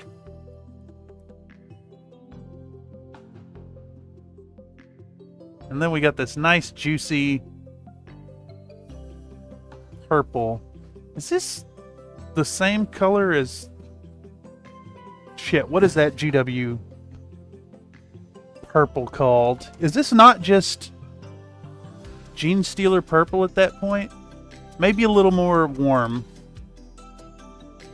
Apple Barrel be thick. Yeah, it is indeed. I do love Apple Barrel though. My first models were all painted exclusively in Apple Barrel. And yeah, they were terrible. But I know how to operate the paint now. Okay, so we're ready to start doing a little bit of highlighting on all these little obsidian bits. And we're just going to hit them. Just going to hit them with a little bit of this color.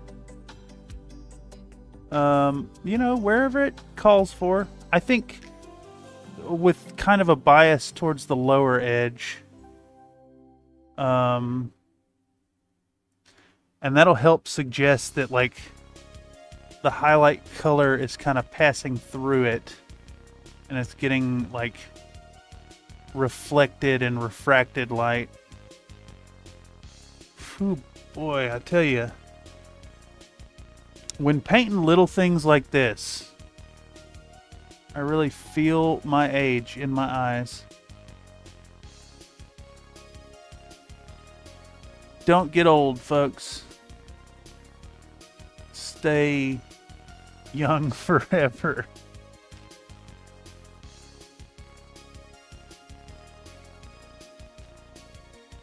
Made a little mistake, a little boo-boo. So I'm gonna lick the paint and brush it off. Alright. See if I can't get a little more brush control and dab a little bit of this color on there. I don't want a whole bunch. Again, I'm not trying to take ages painting this model. It has to be done tonight. And I'm going to paint till it's done tonight before I call the stream. So, you know, cutting as many corners as possible is a welcome approach here, honestly. A little bit here, a little bit there, a little bit there, and there, and there, and there, there. 'Cause, you know, I gotta edit this, and I think all that footage just now was completely out of focus. Honestly, I've tried a bit of Army Painter and Vallejo, and I prefer the plaid brands. They have, they all have their virtues. And really, I think it's hard to make a sweeping assertion about any one brand, because, like, you know, a lot of my Citadel colors are fine, and then you try to use their white and it's garbage. Or you try to use their metallics and they're complete trash. But you know, the others are fine. Ushabti Bone, c'est magnifique. Phalanx Yellow, good stuff. Vallejo, mostly great. I have been displeased with their... Can't remember the name of it. They got a bright orange up there. It's really bad. Really, really bad. Army Painter, for the most part, you can leave them. But this Army Painter gunmetal, good stuff. Real good stuff. It's interesting as a seasoned mini painter how you can develop a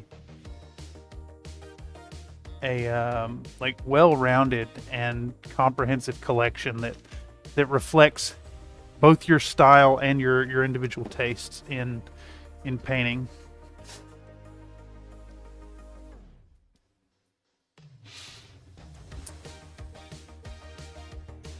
Could be an interesting survey among a Discord community, seeing people's paint collections. I guess checking people's hobby space is kind of like that. Pega did a stream roasting people's hobby spaces. Unfortunately, I caught the VOD on that and not live, but it was fun. But something in that same spirit, I think, would be fun. Seeing people's paint collections. Kind of hearing what they prefer. Why don't you like white paint?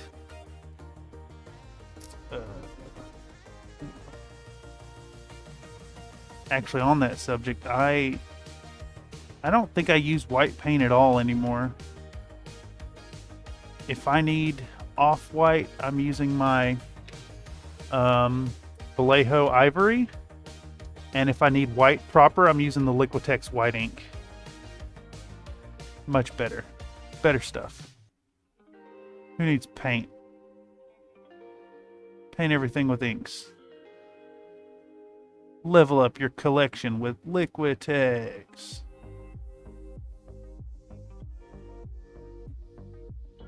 Alright, so we're just putting a few little of these magenta-y, purpley highlights onto the black purple that we kind of built up earlier.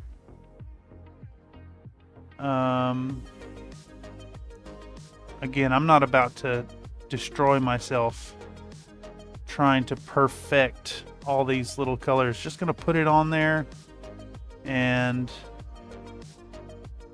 you know, it'll look half-ass decent.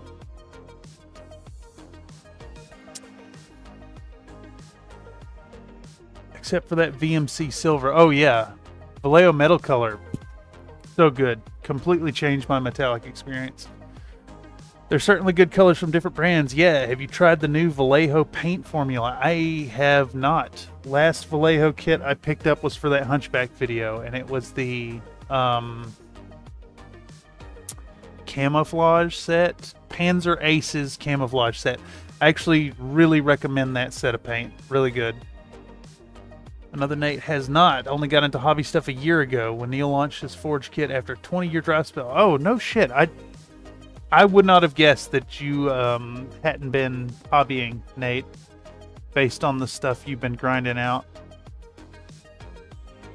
Last anything was an attempt to sculpt an EVA 1 bodysuit back in 01 or 04.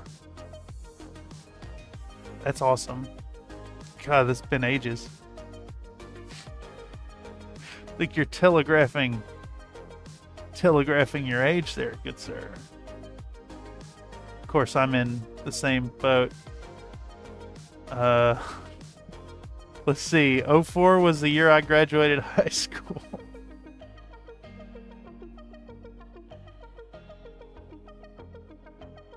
I started Warhammer in 01. 40K, that is. Actually, a neat story. One of my acquaintances had come to class with a Space Marine attack bike heavy bolter around one of those ball chain necklaces hanging around his neck. And I asked him, the hell is that? And he proceeded to rope me into Warhammer 40K from there. And that was 01, and 3rd edition was out for... I want to say 3rd edition came out in 2000. So 3rd edition was still kind of new. It might have been 99. But, you know, Warhammer 3rd edition. And they just dropped the Tau in 01. And it was awesome. And I picked up the Tau Codex. And I took it in my backpack.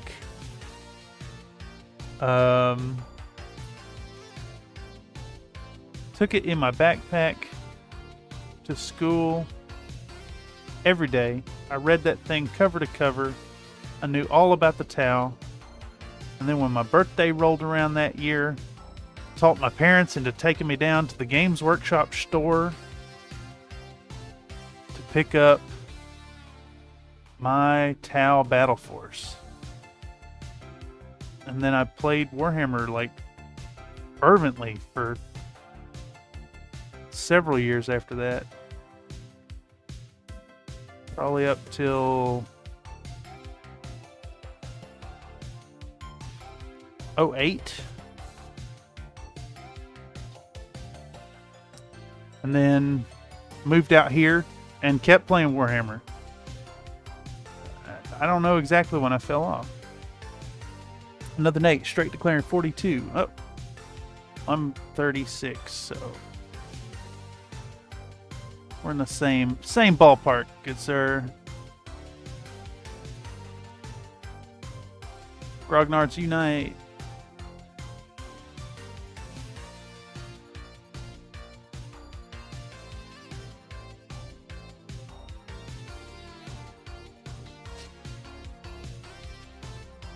Yeah.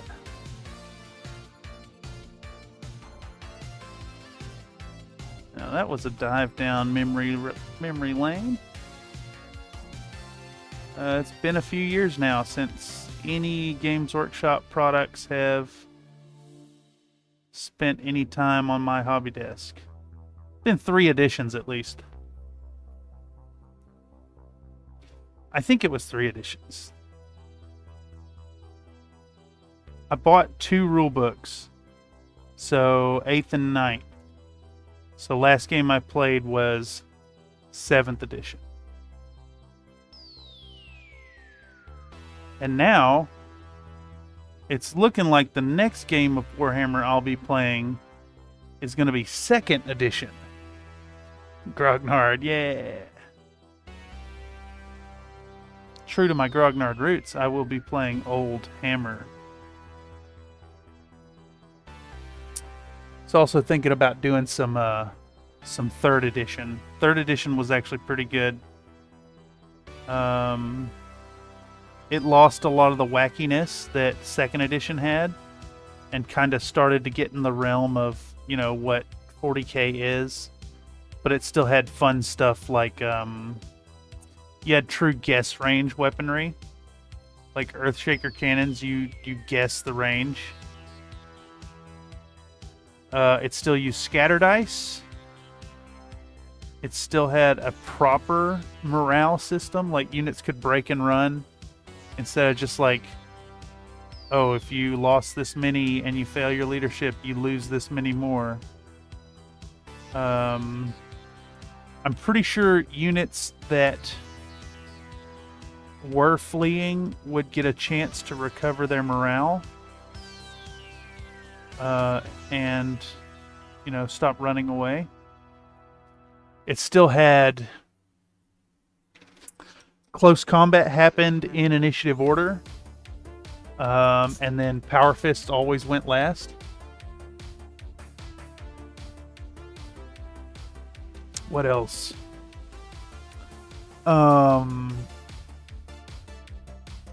Models in base to base died first in close combat. So, like, striking scorpions were really, really dangerous back then because they went first. So striking scorpions could come in, and even though they were fragile and not, like, really good at wiping a unit, they could still rush in and tie something in close combat and then kill all the units that they were in base to base with. Then the enemy didn't get to attack back at all, and you'd pile in. And then you couple this with, like, if you were a Beal-Tan player, you could play with the Craft World Eldar Craft World Codex and take the Aspect Warriors as troop choices. It's kind of awesome. Speaking of grognardness, have you seen any of Z Bashu's animated spellbook? I have no idea what you're talking about. There, you said a lot of words, and I understand animation and spellbook, but I'm not sure what a Z Bashu is. No. Is that content? Or a product? Enlighten me, good sir.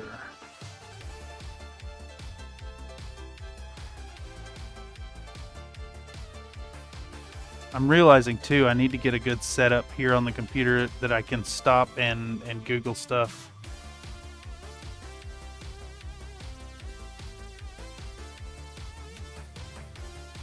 Basically, this machine is exclusively for the stream. It's got the little monitor. I've got a mouse and some cameras hooked up to it. I don't even have a keyboard. I use an on-screen keyboard when I need to type, or fat finger fumble at the touch screen keyboard.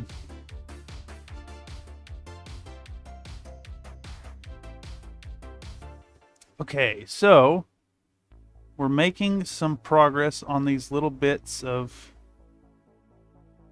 busted obsidian tiles. I think I've overdone the highlighting a little bit, so I believe I'm going to go back in with a tiny bit of a third layer. I don't know if I'm going to mix white in it or just more magenta. I think more magenta is the way. Still need to do this one.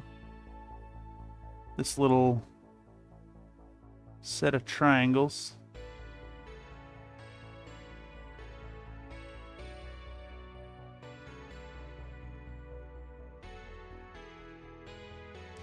And then this one.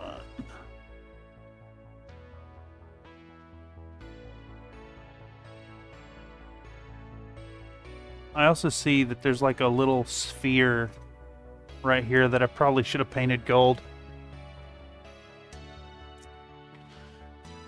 Z Bashu's animated spellbook YouTube channel has huge grognard energy, lots of funny.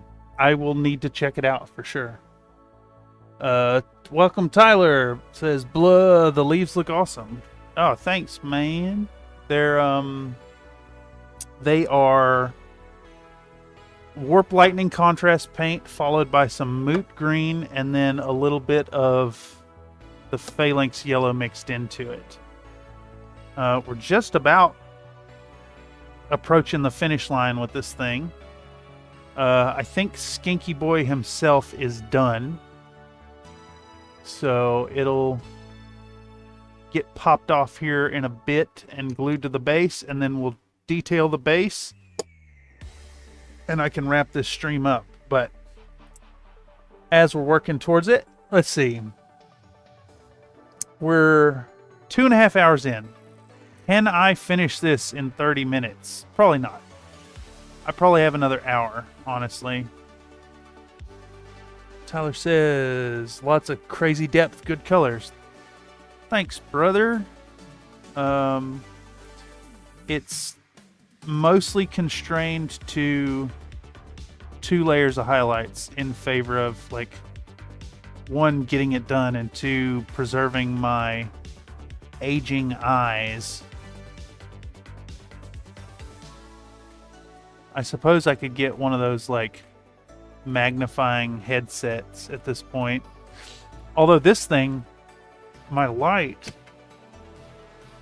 does have the magnifier on it. Although how much effect that actually has on the camera, I don't really. Plus, like, I have no depth perception when working on it. I thought this thing would be more useful than it is. That said, it is a fantastic ring light. Very bright. Very, very bright. Serves me really well when photographing. Okay, yeah, I think we're gonna need to put another layer to get some depth on these purpley obsidian bits. Especially because I've got these symbols in the purplish tone.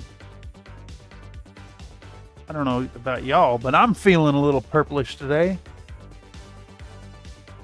Do you think 2 layers of highlights is like 80% as good as 3 to 5?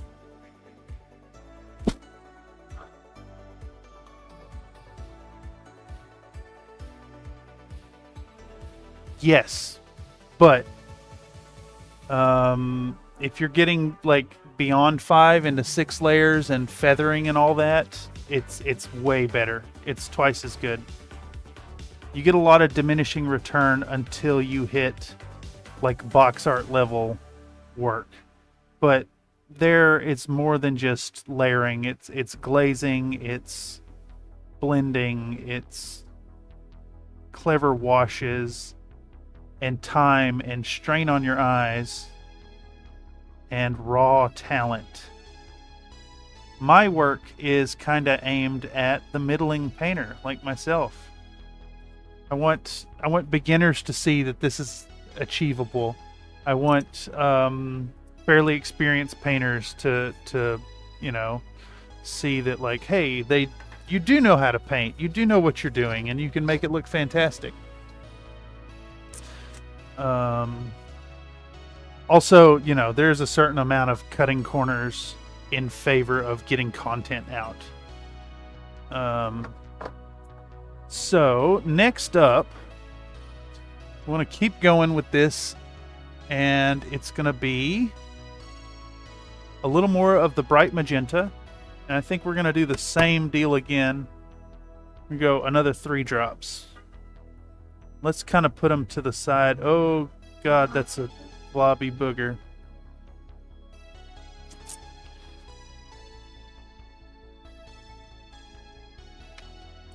No, we can keep using this brush. All right. Yeah, there's a clot of somewhat dry acrylic right there I need to avoid. All right, so I think we want about a 50-50 mix between the magenta and our previous mixture of magenta and the dark purple. I see. Even when I'm doing oils, I never really go over 3 because of diminishing returns. Well, oils is you're working with translucency with oils, right? Like that's a big part of it, is that you can see the other colors through it. So I think that's kind of similar to what you're getting with glazing. Only, I guess, when you're painting miniatures, you're strategically leaving certain portions of the darker color showing through, even as you layer it up enough that would disappear. So, that said, you can actually paint miniatures with oils, and they look beautiful. I've seen that trend starting to happen, not just online, but in our local Infinity group. One of the guys has switched to oil paints on the miniatures, and they look fabulous. The cool thing about the oils is the super long working time allows you to do effectively the same thing you'd be doing with wet blending without needing to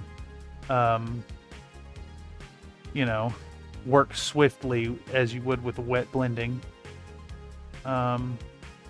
I do like a good round of wet blending, though. That said, sometimes it is superior even to glazing.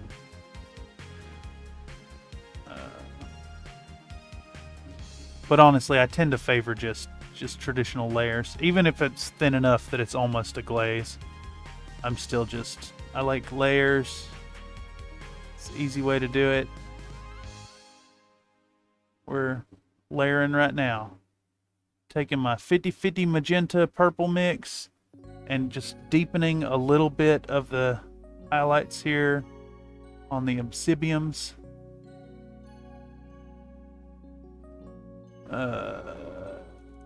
Giving a little more depth, a little more quality. And honestly, not too worried about it either, because these little bits of mosaic are not the focal point. They are next to the focal point. And I wonder, like, are people ever going to view it from this angle, you know? It's a bit of a waste. So we'll just put some kind of towards the center where the general, like, generally where the most light would hit this surface. Okay.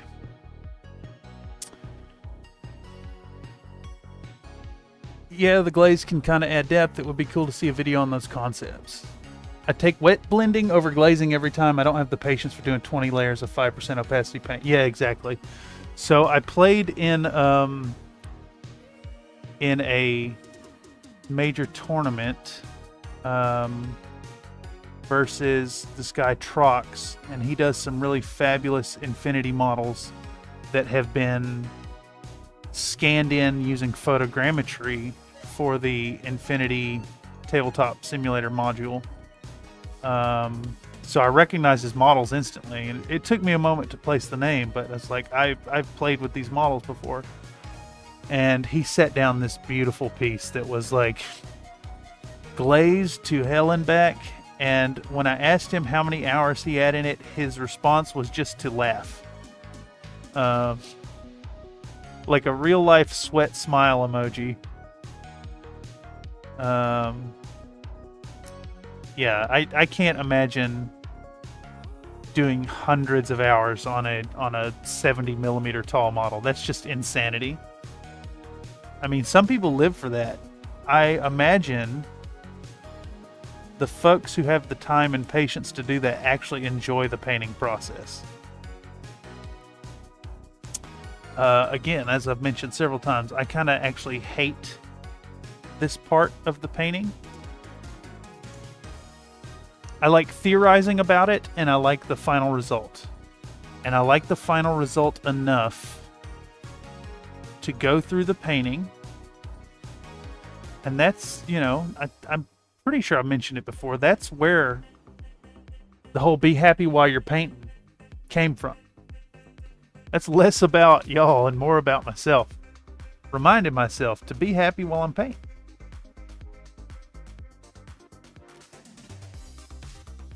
I think it's tedious and time consuming, and you know, takes a lot of effort and a lot of skill and patience. But all that said, when you show up at game day and you got your fun painted models and you slap them on the table and everybody's like, "Oh, that's awesome, let me look at it," and then they pull out their models and do the same thing, man, that's such a good feeling. Okay, so we got our obsidian done up. We got our leaves done up. What's left? The horns. The horns. All right, we're going to start by showing Mournfang Brown to the camera. Make sure it's focused. Make sure it's focused. We'll show the Mournfang Brown to the camera. We're going to put out a little Mournfang Brown up in the corner up there. All right. And then we're going to wipe that off. We're going to get out our Ushabti bone, which I called Ushtabi bone for the first year of this channel. Should I go back to calling it Ushtabi bone? Just every time. Should I correct people and call it Ushtabi? I mean, it says Ushabti, but it's Ushtabi. Peganeko says, have you got any thoughts about miniature painting as a proper art form? Well, I am sure glad you brought that up. Because yes, I think I saw the Lila Mev video about it. Was it...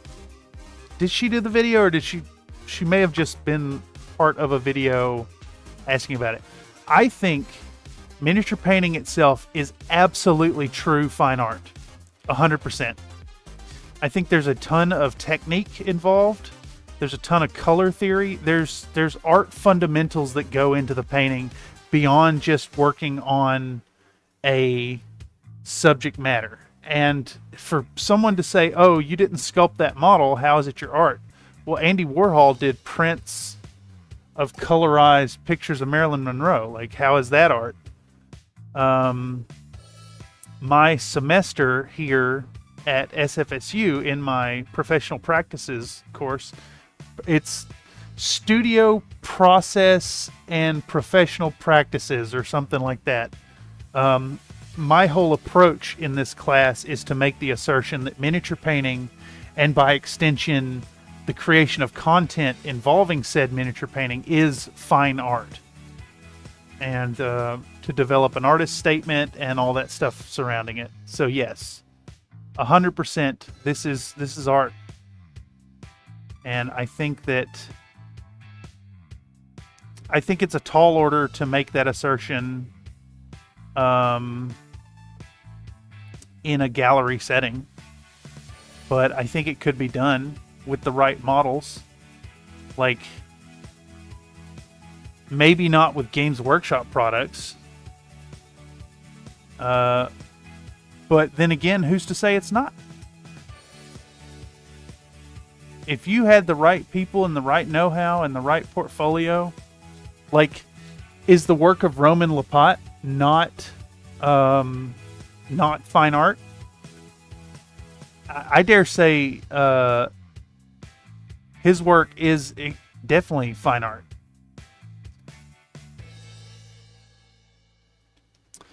I mean, you know, all that said, my end goal is not to get my miniatures in galleries, is to get my content grown on YouTube and turn this into a career.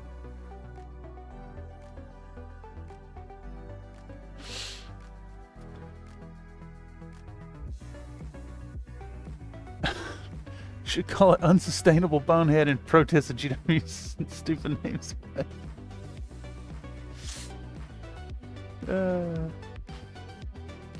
Oh, that's awesome. You're actually studying it. You can also 100% sculpt your own models. Yeah, exactly. I saw a piece. God, I can't remember the artist's name now. This guy did a line of hand-painted action figures, basically, that are like historically accurate Edo period. Is that when the samurai armor was kind of popularized? Classical Japanese armor. Dude hand sculpts and paints basically action figures, so, you know, large minis, and they're recognized as fine art and sell for tens of thousands of dollars. So yes, there's not only is it valid, but there's a precedent for it. Okay, so speaking of mini painting, we're working around these horns with a 50-50 mix of the new Ushtabi bone and Mournfang brown mixture. I was going to do kind of striations on it, but honestly, I can't be asked to do that right now. So we're just going to do some thin blends and some layering. Now this one here has a cracked tip, so I'm going to be very careful, I think, to go around and not fill the tip with this new color, and instead leave the exposed inside just straight Mournfang brown. Get a little blend on the flattened edge of it, but the deepest recess will stay brown. Speaking of mini art, I literally, as you were discussing this, remembered I actually did paint some minis back in January. They're in the corner now. I love that you work in the corner as well.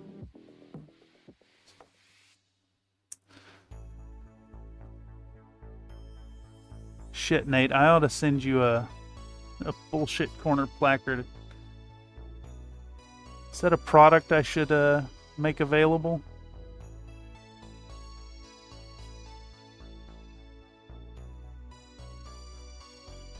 I'm going to look into that. I think that is absolutely a product I'm going to sell on the storefront, which I will have a website up by mid-November. We actually have to have one up for this class, so I'm looking at Squarespace right now to build a web presence. We'll put some fun stuff in the web store. You know, more unique stuff beyond threadless. And speaking of threadless, now's that time of the live stream where I'll shill my stuff. I'm currently working on a mug, but I don't have it up. But I have started putting up fine art prints of some of the more iconic subjects from the channel. Really high quality photographs with fun field of depth. We've got the two AC-20 wielding behemoths. Got a good shot of the urban mechs AC-20, and then a shot of the hunchback firing its weapon directly at the camera. Some real artsy depth of field available in a multitude of sizes, even as very large framed prints, and those will stay up on the shop.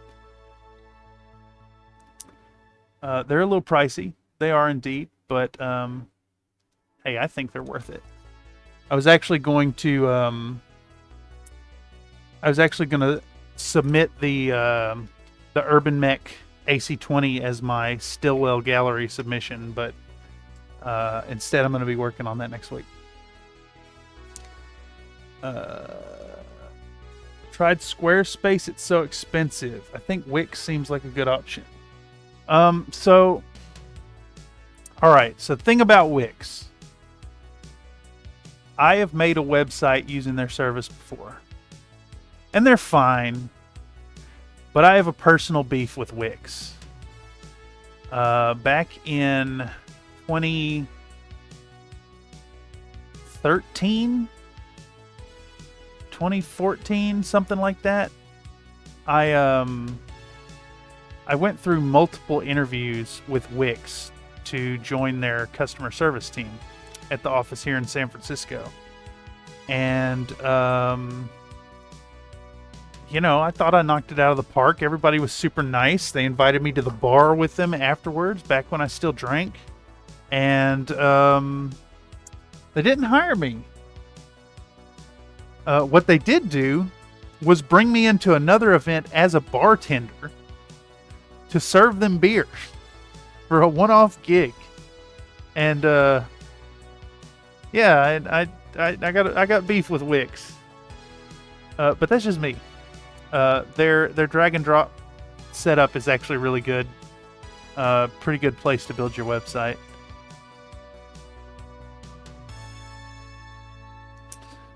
I'm looking at...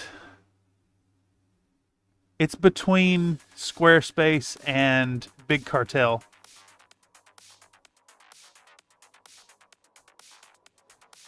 Honestly, I could probably put together a real basic website using my limited knowledge of HTML, and then just buy a domain. But who's got time for that?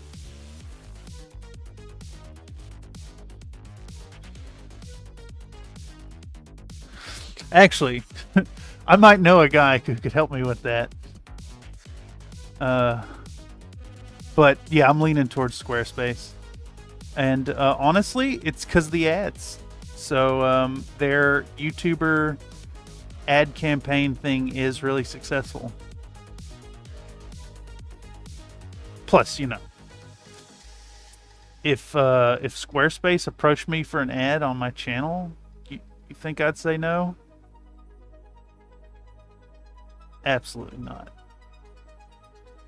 kind of the dream to get my finger in the pie of that there ad revenue. Speaking of, we're 130 subs off to having access to ad revenue on the channel. So when we hit 1,000 subs, 2 things are going to happen. Well, 3 things. We'll have a celebration video / stream of some sort. The Patreon page will go live, where even the lowest tier can have access to ad-free videos. And the third thing that's going to happen is all the content's going to be monetized. So, yeah, I'm going to subject y'all to ads. Another Nate, haven't done HTML since 99, back in 1.0. God, was I doing HTML in 99? I want to say yes. Shit. That sounds right.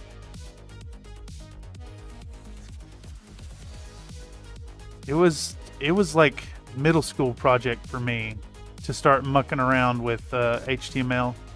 My dad got me this big old book at a yard sale that was like the original HTML for Dummies book. And I loved it. And I made little shitty websites using Notepad. And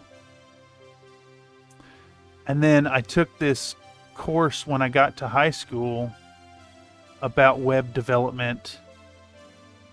Of course, this is, way back when, like 01, 02, maybe 2000 even. I think it was 01.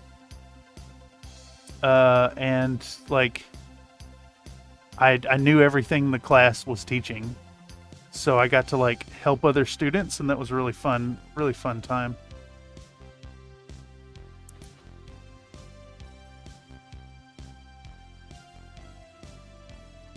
Damn, Nate, you just pulled up some like really buried memories there. Heck yeah, ads. Yes, ads. I'm actually a little torn with the ad situation right now on YouTube. Their whole hard stance against ad blockers is frankly offensive.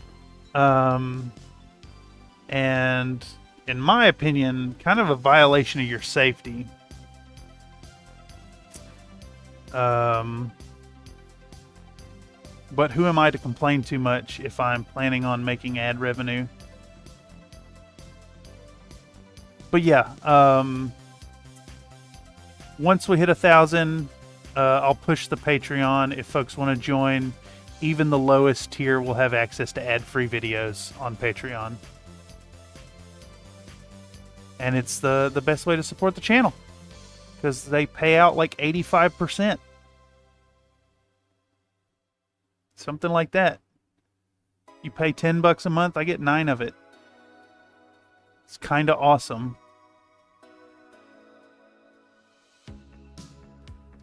All right, so now we're taking and blending the brightest bit of the Workshoppe bone blend onto the tips of these horns.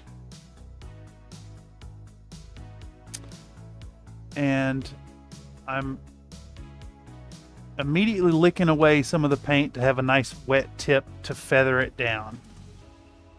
So you hit it with a little paint, remove the paint, most of it, and then feather it down. Just another instance where licking your paintbrush helps. I'm not advocating or telling you to lick your brush, but like, it makes it faster and easier. It is a little gross. And there is copious amounts of saliva on this model. In the computer lab, they had just bought those candy iMacs. The teacher was in the middle of claiming they were uncrashable. I'd already locked one up. That's amazing. I remember those candy-colored iMacs. Damn, Nate. you're reminding me that I'm old and I don't like it.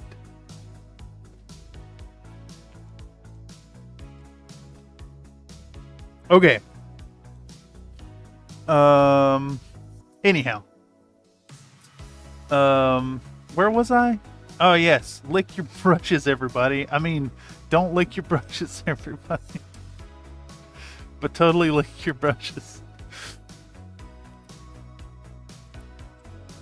Alright, and then the Longhorn, not the steakhouse,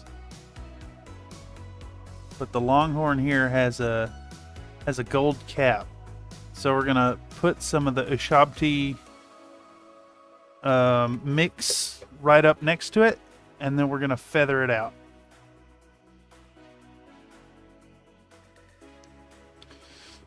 And if it's a little rough, who cares? You know, just get it on there, blend it down.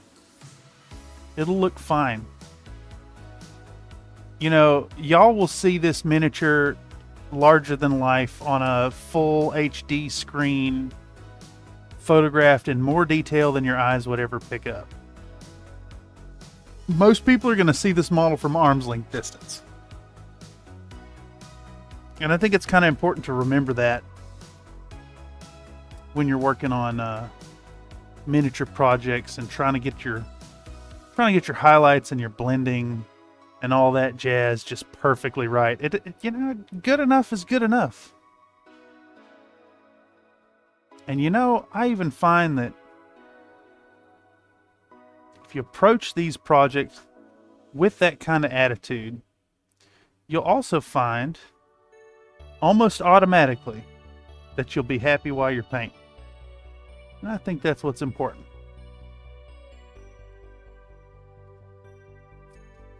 You can remember to find that happiness, especially when you're like, you know, not really feeling it or working on a deadline.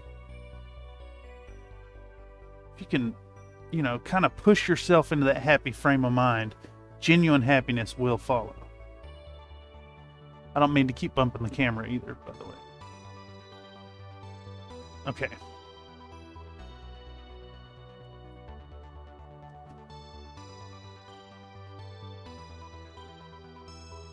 Ushabti bone.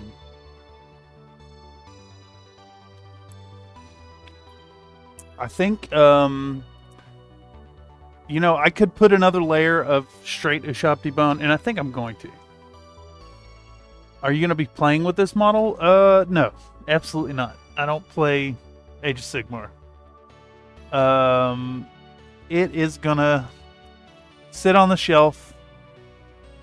It'll probably show up in the occasional background shot of a video. Might go on the web store. Might auction it off even. Could be a decent eBay piece. Might mail it to you. Send me a P.O. box. I'll toss it and ship it down to the other side of the planet. I ain't fucked up with it. Another Nate says, just cherish your knees while you can. Also, they're about to start lowering the floor on you if they haven't already. I was stuffing cracks in the dining room floor today and it took 20 minutes to recover. You know, that is very real, what you're mentioning there. So when I was a little younger, I was vehemently opposed to escalators at the train station. I thought it was for lazy people, and that, you know, why would you ever take the escalator when the stairs are right there? I'll tell you now. So I guess a little backstory. I had a bad bicycle wreck a couple years back, and I banged up my knee really bad, and it has not been the same ever since. And I feel it.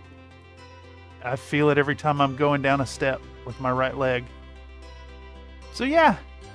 Yeah.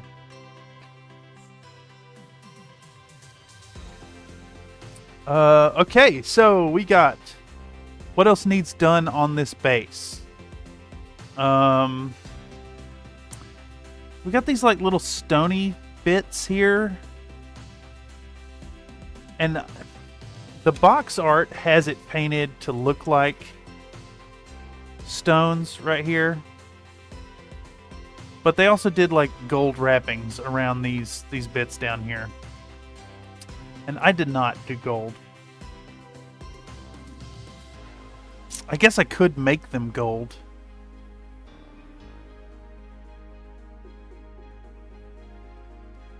But honestly, I don't want to. I like the stone. I think it's got enough gold on it. So I think what I'm going to do is paint them brown and pretend like there are more roots coming out. So let's do that right real quick. And then what color did I use for the roots? I think it was Tau Light Ochre. Bake it into a pie. I can't, Emery, because I don't have an oven in my apartment. I just have the stove and the microwave and my Instant Pot.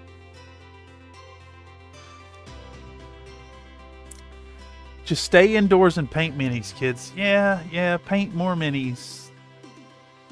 Insert screaming voice here.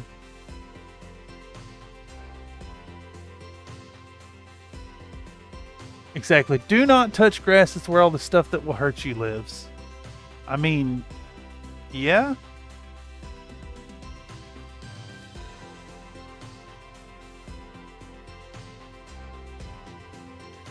If you're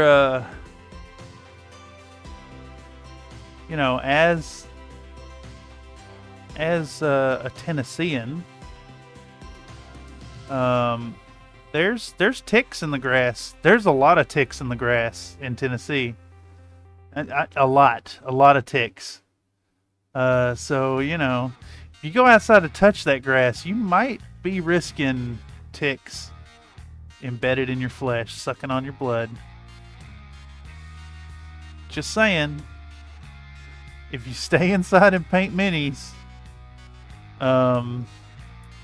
not only will you have beautifully pale skin and a vitamin D deficiency, but you'll have ranks of gorgeous models painted. I don't know. Getting outside every now and then is probably pretty good for you. I personally like going over to some of the parks here. McLaren Park is absolutely fabulous.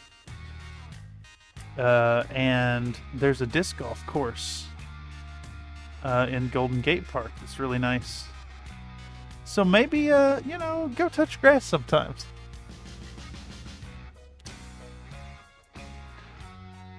If you tell people who live in an area with ticks and chiggers to touch grass, they're entitled to lecture you about nature and how it's not your friend. Oh, I forgot about chiggers.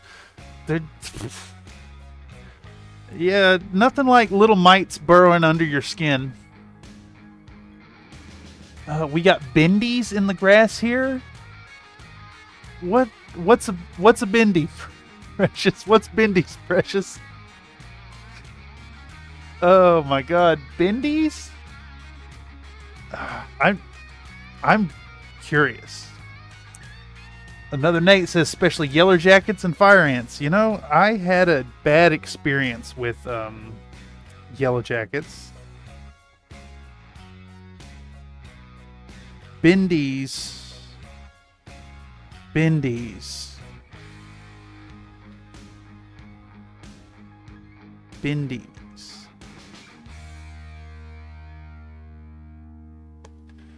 Are you talking about this plant? It's one of several plants known as bendyweed, bendy or bendy-eye, lawn burrweed. A weedy plant known for its tiny, sharp-needled seeds. It appears with small, feathery leaves reminiscent of parsley and exposed upward-pointing rosetta seeds in a pod nestled at the branch junctions. Familiar with this plant may know it as bendy patches, and it can't be walked on barefoot. It's like Are you telling me the plants? You telling me the grass is out to get you in Australia? Holy shit. You know, I guess it's not too bad. You got, what's the worst you get in Tennessee? Crabgrass? You walking on the crabgrass, hurt your feet? I mean, we got yellow jackets. I was mowing a lawn one day when I was a teenager for this old couple out in Lynchburg, Tennessee. And I got to the corner of the property, and the ground caved in under my foot. And I went in about halfway up my calf, and I was immediately covered in yellow jackets. It was not fun. Wait a second. They're entitled to lecture you about nature, how it's not your friend, and the lecture should mention how much time and effort went to build this pillow fort we live in to keep nature back. Man, when's the last time you were in a nice, safe pillow fort? That's amazing. Sounds like burrs. Oh yeah, burrs is the thing too. Man, nature sucks. Just paint more minis. Paint the nature instead of visiting the nature. All right, where were we? Let's get back on track here. We're gonna do a 50-50 mix of the Mournfang Brown and the Tau Light Ochre on this little bit that we have decided to paint as if it were wood. And we're gonna kind of hit it in a stripey motion.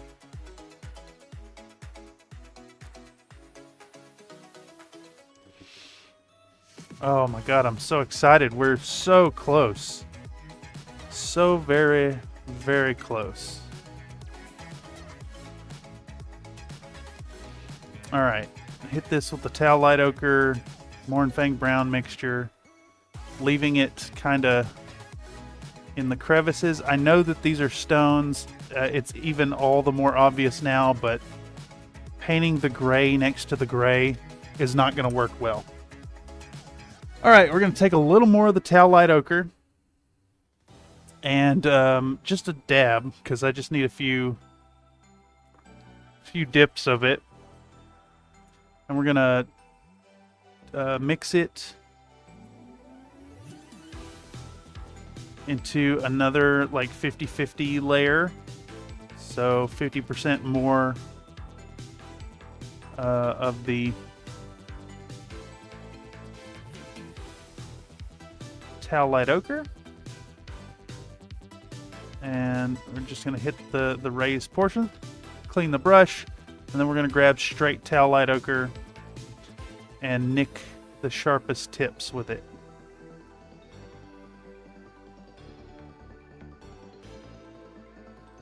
Doesn't need to be clean, just get it on there, get a little bit of the color variation. This is on the bottom of the base anyways. Okay. There's a skull on the base I want to take care of.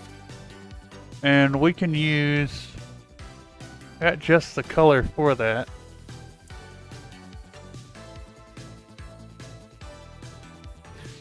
I think it's an extraneous detail, so I'm not going to film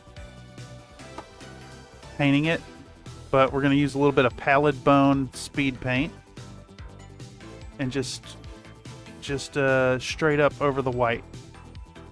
Hit it with the pallid bone. There we go. Good enough. Good enough is good enough. And that's what it's all about. Alright. Energy's picking up because we're almost done. I want to get these rocks painted. And I think these rocks are going to go a little darker than the other stone. So we're going to get back out the camera. And I got it upside down now.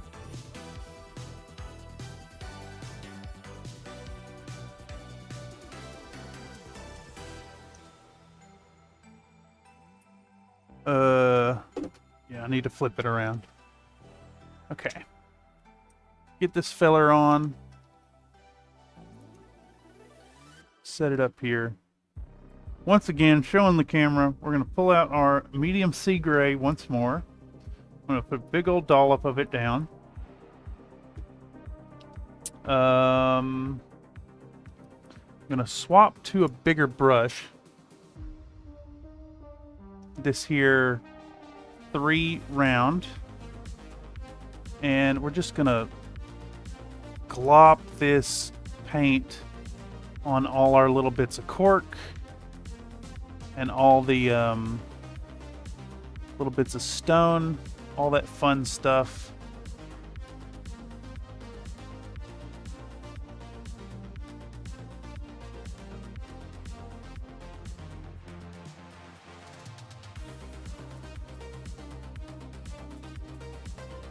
Sure to get in there and hit all the edges. I maybe could have got away with a few more bits of rubble on the base, but it's fine. We'll just compensate for it with the texture paste here very shortly. So close. Australia be like, that's Harrison's finch. That little fellow can kill a 90-kilo man and strip his carcass to bones in 10 minutes. Sometimes they burn vans parked too close to the copper wire nest. Jesus Christ. I can believe it. Another Nate. They would be birds, Emery, but super stabby. I've encountered the versions we have out west. Literally Swiss cheese my bicycle tires just riding a half-mile home for the store. Jesus Christ. Nature's scary, y'all. paint more minis. Let me try to get this on camera for y'all. All right, we are so close. It's so close. Oh, I'm looking forward to the frantic all-day editing session tomorrow. You know, I don't think I'm gonna stream it, but what I will do is hang out in Discord tomorrow. On and off all day.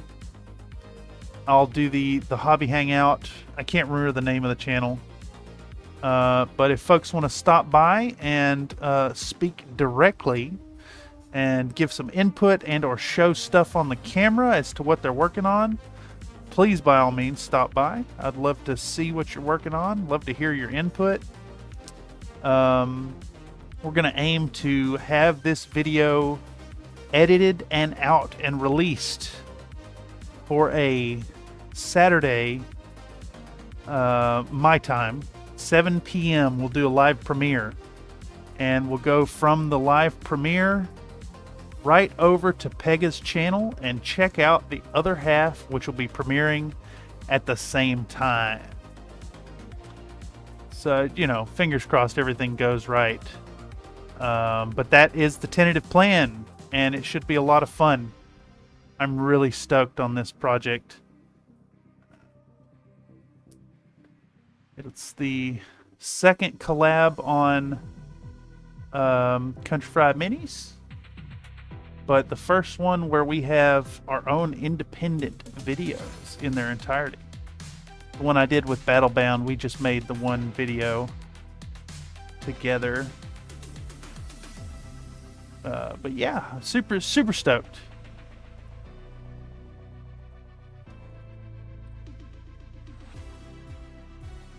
And if you don't like it, then you can go over there and tell Pega Neko just how much of a bad idea it was.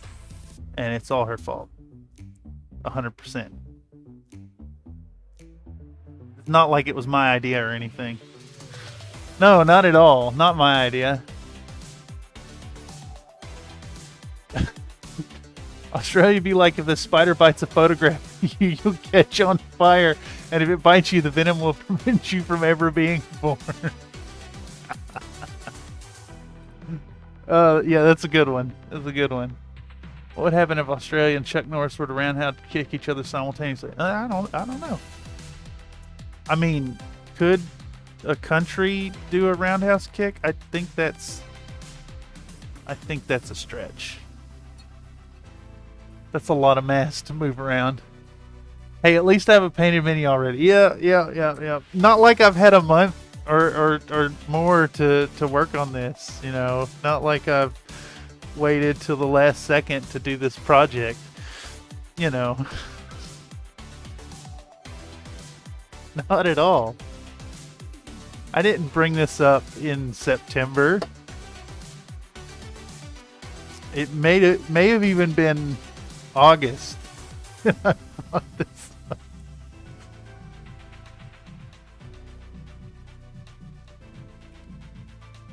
Me? Negligent? Never. Procrastination? What's that? Okay, so where we're sitting at now is I've got gray paint that needs to dry.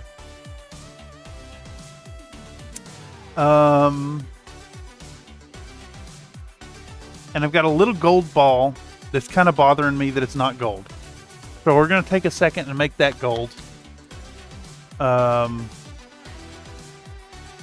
And I'm just going to try to use this auric armor gold straight out of the pot. Just put it on there, and then when it dries, I'll hit it with a little bit of brown. Let's see. Surely I have enough steps to kind of break it up. Basically, the base needs to get textured, but I can't put that on until the gray dries, because I want to put a Stone Lord, Grave Lord gray wash on it. What could we do right now to keep things rolling? I think it's time to bust out the... Oh, I actually know what. I need to repaint these little thingamabobs that does the job and hangs on to the spikes. Because I got a little overpaint on them. So we'll put a little gray on those first. Just build those back up. Alright. Cool.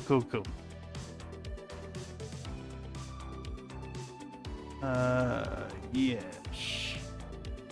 And then I think the next step is we're going to go on all the roots and apply a light coat of that Agrex Earthshade to kind of deepen the recesses and give a little more depth to them. Oh no. Get off of there, paint. I made a little boo-boo. Alright.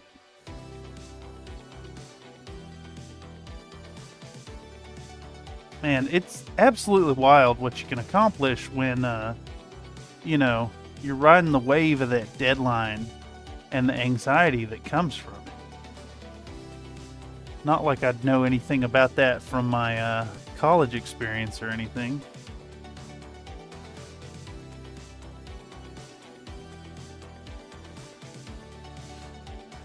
No, I wouldn't know the first thing about that.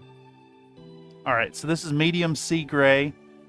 It's the same kind of base color we put on these thingamabobas. Chuck Norris is the king of the continents.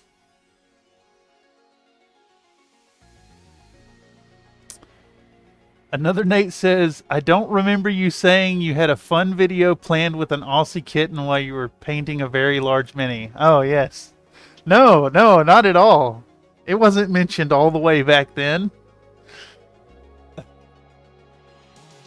Called him Big Number 8, a continent of one man. Chuck Norris is a continent. That's where the Beard Archipelago is, isn't it?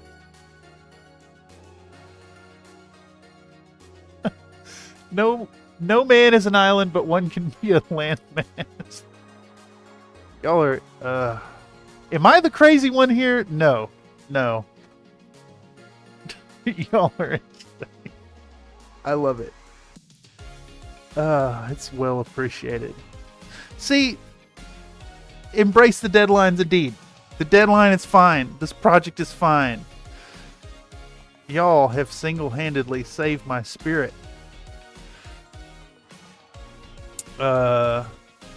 This is the time of the stream where I get sappy and send out a heartfelt thanks to all y'all for showing up and watching this nonsense happen. It's always a blast. And I expect as more streams go forward to open things up to more community input as to what we get into here in the bullshit corner. It's always a good time. Okay, so we've mixed in a little bit of the Ushabti bone again. And we're going to make a bit of a highlight on these fellers. And it's kind of rough and doesn't exactly match what we did before. But it's close enough, and good enough is good enough. As has been established time and time again here at Country Fried Minis. Just a base bit of gray and a little bit of a lighter tone on the edge next to the horn. Gonna look good enough. I mean, if you scrutinize it up close, you'll see that like the method of application and the color isn't exactly the same, but it is close enough. And like, you know, if you're looking that close, you're gonna see all the other problems anyways. Get that a-going.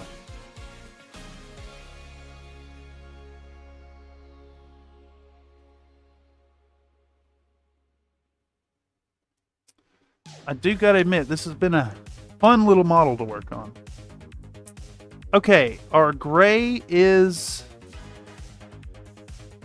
dry enough.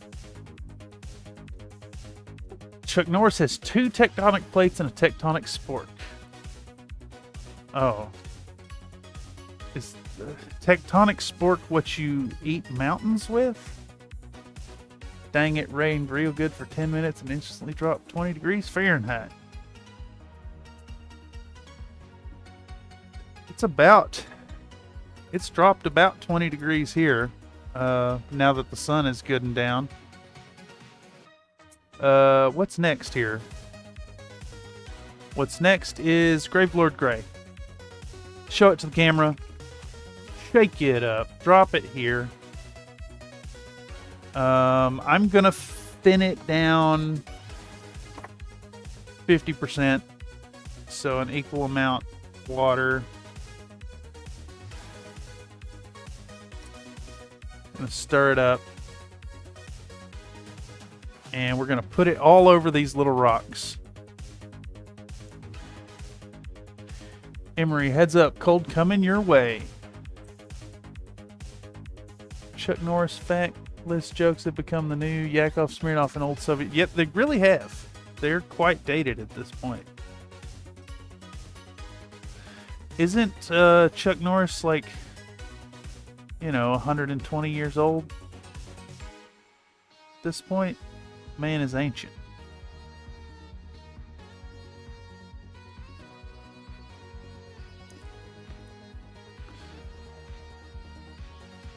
Okay, so we're just going to take this Gravelord Gray and we're going to splotch it over all of the stony bits and just create some forced and quick shadows. Who cares if it's neat? Doesn't matter. It's basing material. We just want a little bit of shadow on it because we're about to go over the whole thing with a texture paint when this dries out. And hopefully, since it's a thinned version, it'll dry really quickly.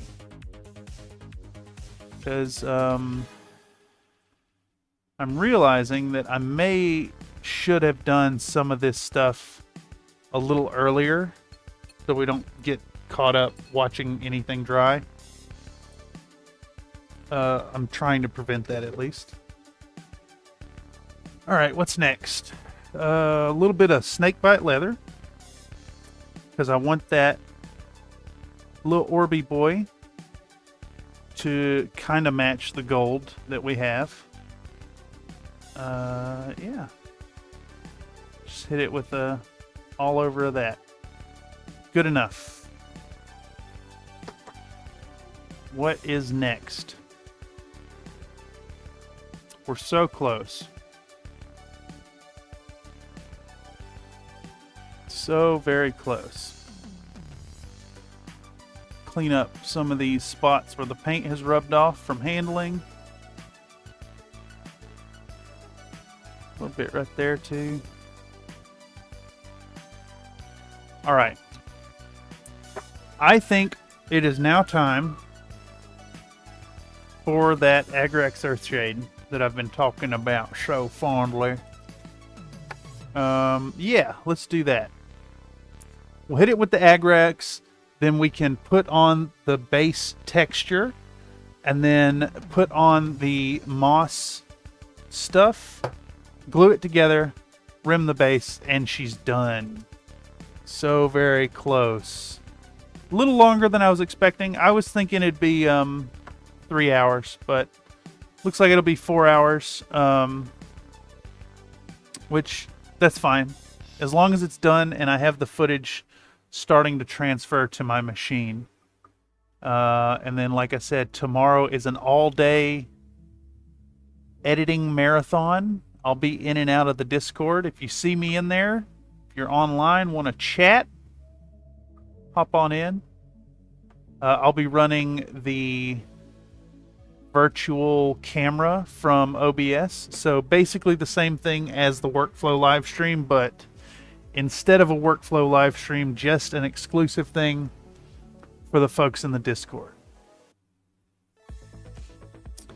All right, so we're going to grab our Agrax Earthshade, and we're just going to put a little bit on any spot where the roots are touching other things.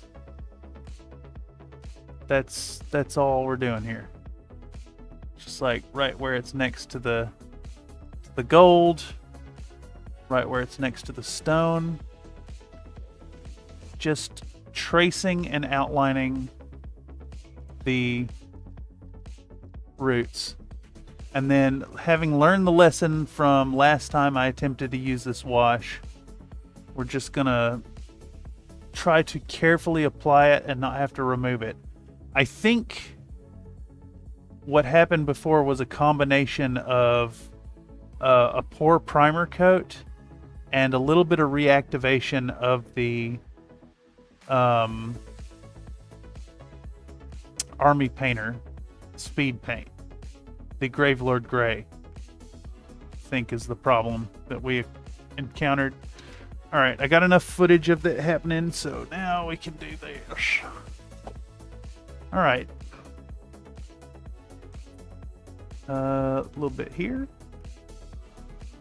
A little bit here. A little bit there. Just want to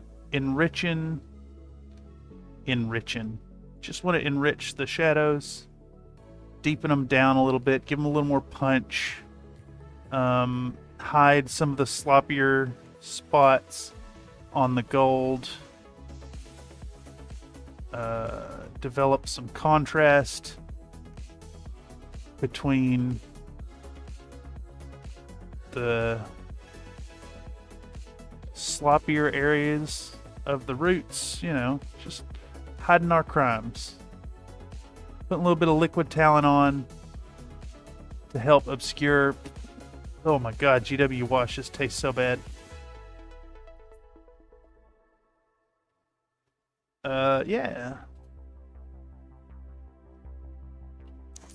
Just want to deepen up the shadows a little bit. Just a bit. I've elected to keep it full strength and just try to apply it carefully instead of watering it down even more and flooding the surface. mostly in an attempt to save some time here.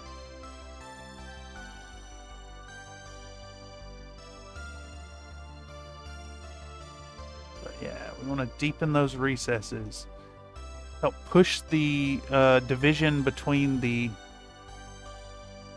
vines and the stone. Just a real quick and easy trick to punch up that contrast some. This would work even better if it was like a enamel or a oil-based wash, but who's got time for that? Speaking of Discord, got to join a hobby hangout with Josh Foreman this last Saturday. It was chaos and fun, but my daughter kind of took over the whole thing when she came to see what I was working on. That's awesome. Very fun.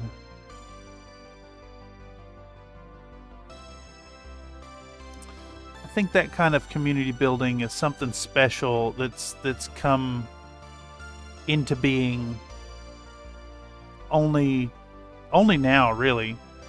Like, you know, Twitch streams were definitely a thing before YouTube streams, and hanging out in streams is one thing, but now in this, like,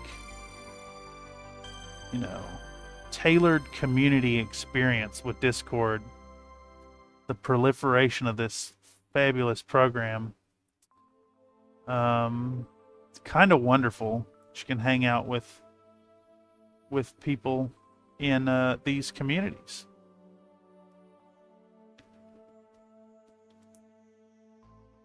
I keep missing Pega's events because you know, time zone difference, but I occasionally catch the streams over there.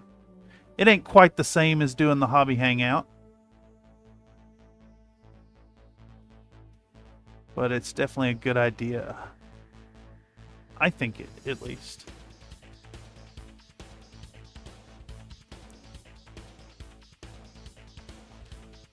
All right, so just about punched up the contrast as much as I can here. And it looks like the black on the base is starting to dry. So hopefully by the time we get done with this, it'll be ready for a little bit of texture.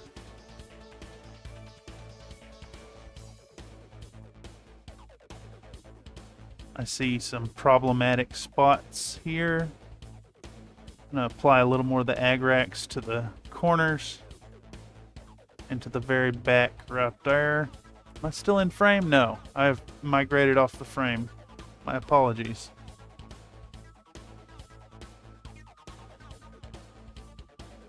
Okay.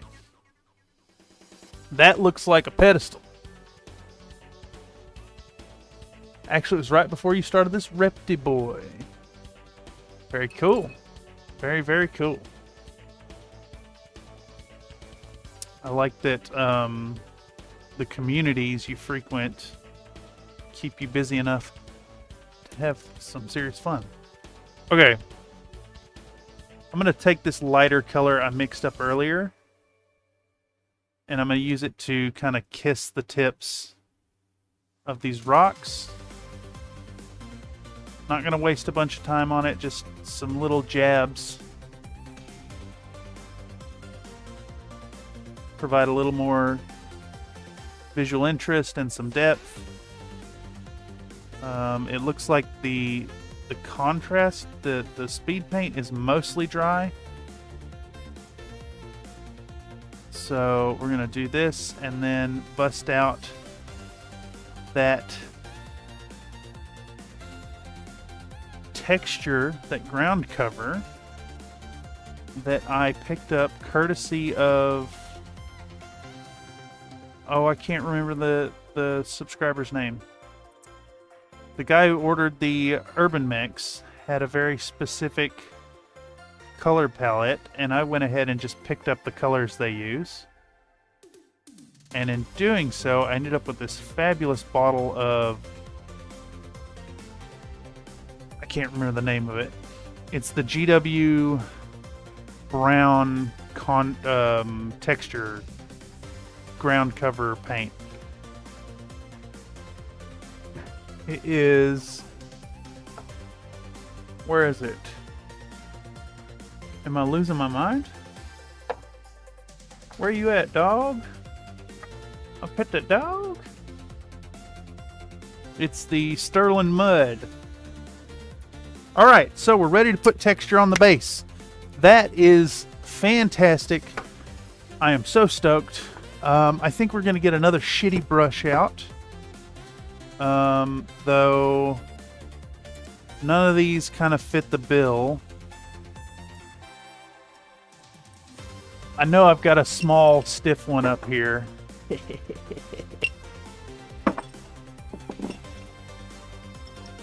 Let's see. I think this is our candidate right here. Don't throw away your old brushes, folks. They're always useful. Okay, so let's put the charger on this thing. Get that charging up.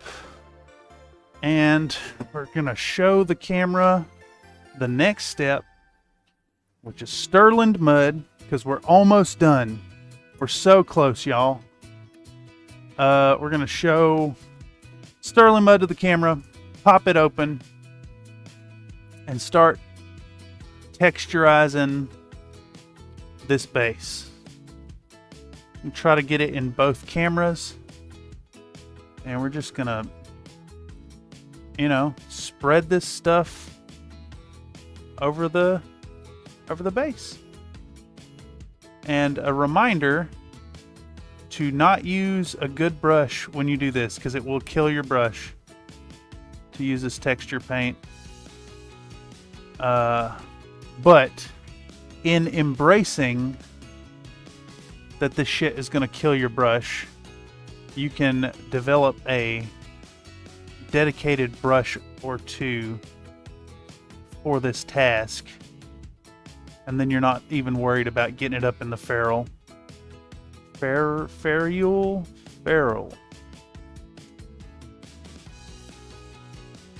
which will stiffen the brushes anyways. Agrax Worthgate Earthshade. Dude, Emery, the constant war your autocorrect is waging on you is simultaneously both sad and very entertaining.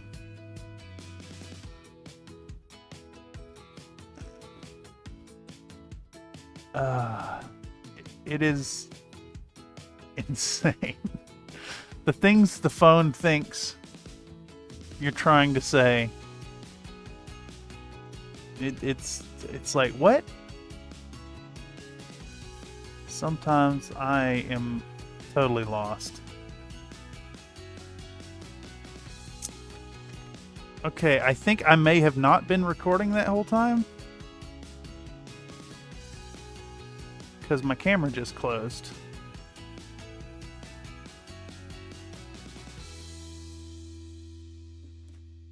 Well, if I wasn't, I wasn't. We're going to get our Sterling Mud.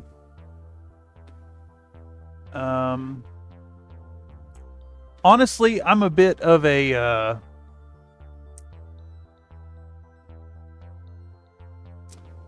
cheapskate when it comes to this stuff. I think that it is far better for you to just have some PVA glue and some baking soda in your collection ready to go to mix up your own texture paint. Maybe a little bit of grit from some producer or dirt from your yard baked in the oven to kill any microorganisms. But having used Astro Granite and now Sterling Mud, the GW brand texture paint goop is pretty good. I gotta admit. I'm not necessarily endorsing it, but like, you know, if you're down at your friendly local gaming store and you need to drop a few dollars, give them 10 or 15 or 7, I don't know how much stuff costs. It's a good product to pick up and add to your collection. Yeah, recommend everything except for the pot shape. And even that kind of works for this product. It has yet to fail me. I use the astrogranite and the astrogranite debris on my infinity models whenever I'm trying to do a little pavement on the bases. All right. I fat fingered my one. It was this time. It was my fault this time. Okay. Yes.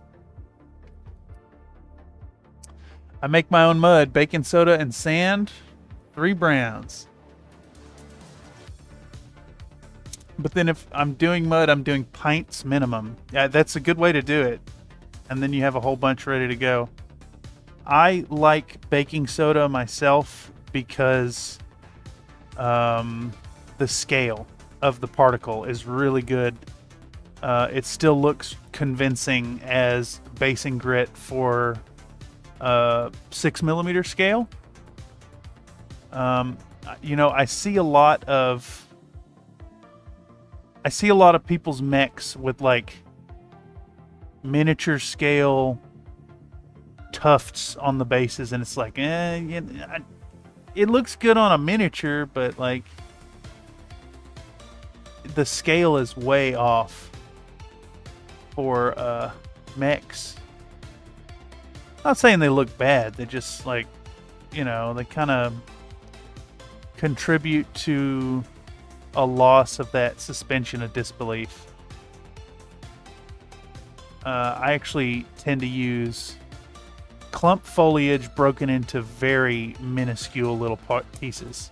Okay, so we got our Sterling mud on. That's great. So that needs to dry. Or nudged Sculpey if I feel ambitious. That's not a bad idea. I do some of my... I have a whole series of like red rock basing for some of my mechs that is all sculpted. Looks pretty good. Cornstarch is better and can crackle real good if you're going for hard pan. That's a really good tip. Do you know if cornstarch yellows over time? Or I guess if you mixed in acrylic paint, it doesn't really matter.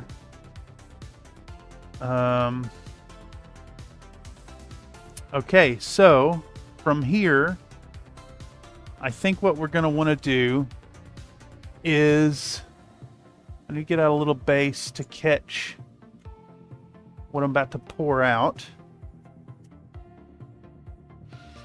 We're going to do some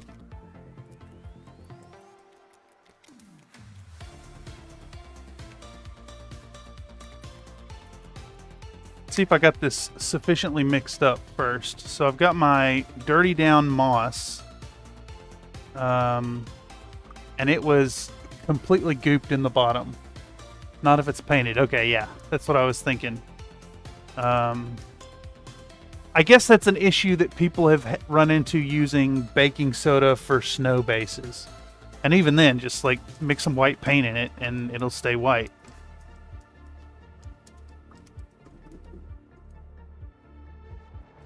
All right, I think this stuff is mixed up thoroughly. The thing with these dirty down products, they're really good, but they are going to separate. And they got a little shaker in them, and it needs to be really, really, really shook up. Also, it's going to kill whatever brush you use for them. So you're going to want a shitty old brush. And I think I got just the one. Right here.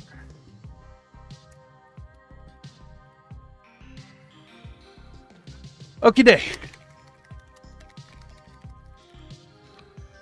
All right.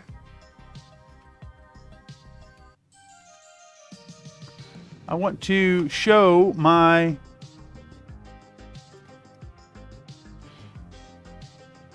do I glue the model down before putting on the moss? I think I may do. I think I may indeed do. May indeed do glue it down. I used to use mangled cork and glue, but sometimes cork rots later, so I stopped. Oh, I had no idea. I guess it makes sense. Oh my god. Are you really all the way over there? I dropped my Cubone. We're going to bust back out the guest palette. Okay, doing. Actually, so I need to hit the restroom, and I got water. I need a couple minutes, so I'm going to hit the BRB screen. We're going to give this that little bit of extra time to dry up. We've got dirty down moss. We've got gluing this together. We've got black in the rim of the base, and then we're done. Maybe a little bit of foliage. So we're looking probably going another half hour or so, but I need to hop up for just a second, and I'm going to be right back.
Beep boop boop beep. Boop beep boop boop.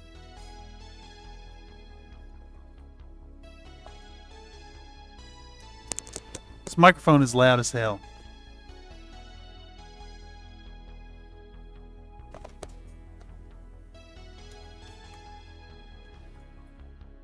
I apologize if I've been blowing out y'all's ears and you've had to turn it down this whole time. I'm still trying to dial that in. Also, the hot water in my bathroom sink seems to come directly out of hell and will and wants to melt the skin right off your body. It's insane.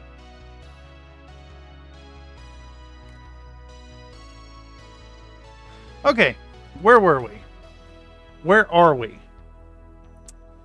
I think it is time to glue this thing on the base. I think so because we're going to be putting on the moss next. And because this little base is essentially part of the same stone here, I don't want moss running underneath it. If it's like, if the moss butts up to it, it needs to come up the edge of it as well. So that's where we're at. And that means it's time to get back out the camera. Time to get back out the camera. And we're going to show our clippers to the camera, I suppose. Maybe these things, actually. We're going to clip, and we're going to clip. And we're going to set those down. All right, and now we want to get rid of this little dollop of glue at the bottom. And I think this thing ought to do's it. Nope. It's going to be this one instead. We just want to crack the glue, and the skink should be able to come clear. I want to preserve the base. Yeah, there we go.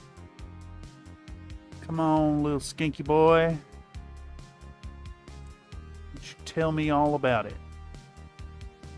Try to do this without rubbing a whole bunch of paint off it.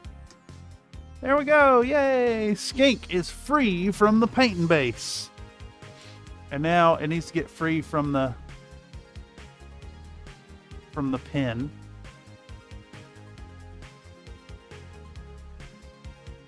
And I'm really struggling with it. Come on now. Come on now.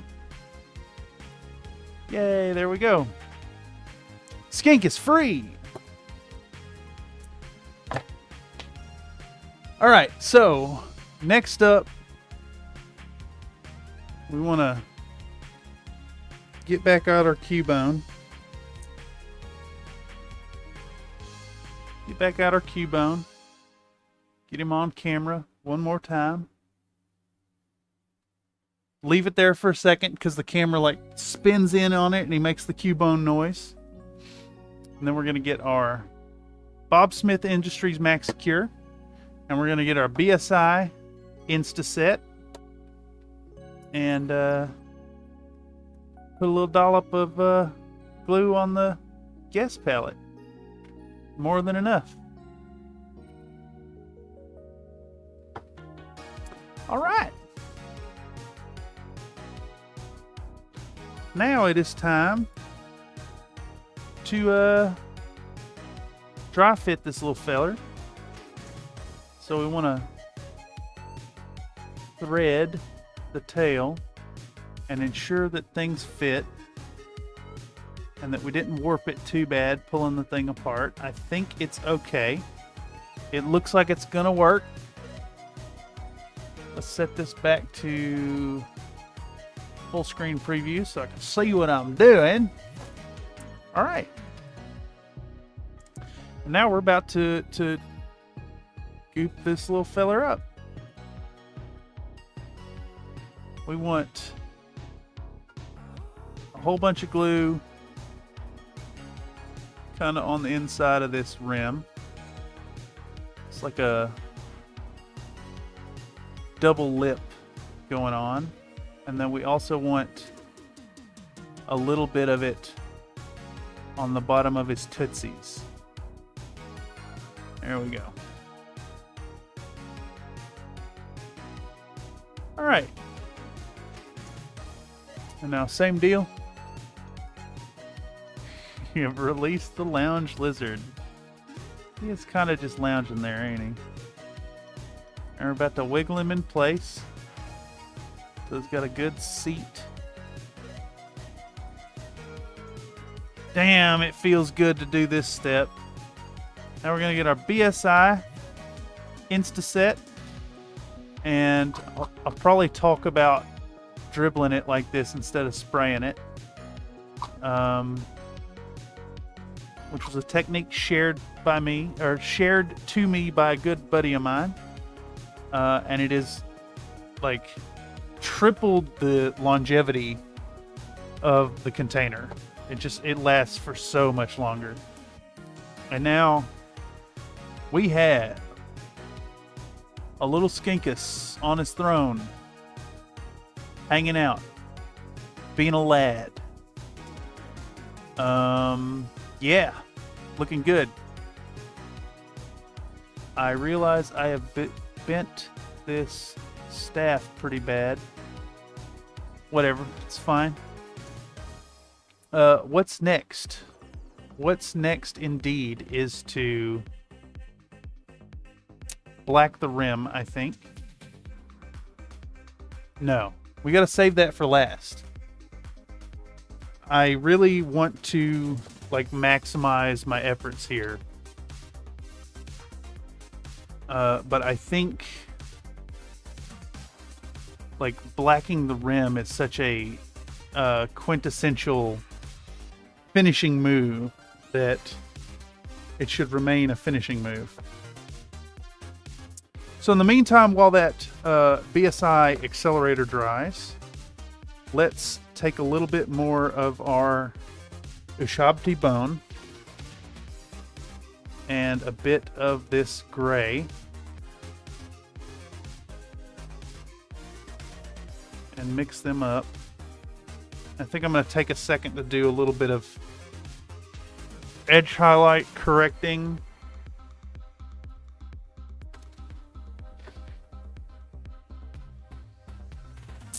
While that stuff gets a good dry out.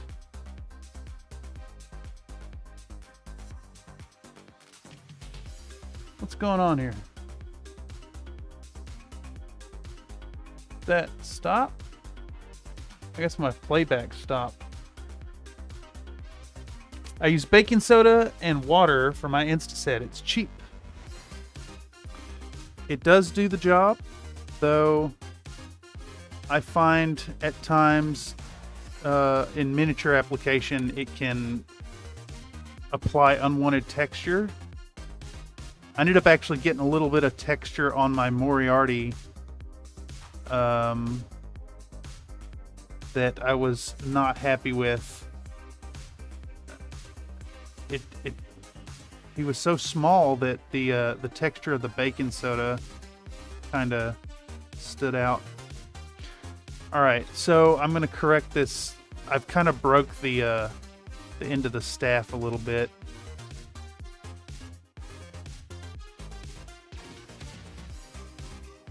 So we're gonna reset that in place while we get the super glue out.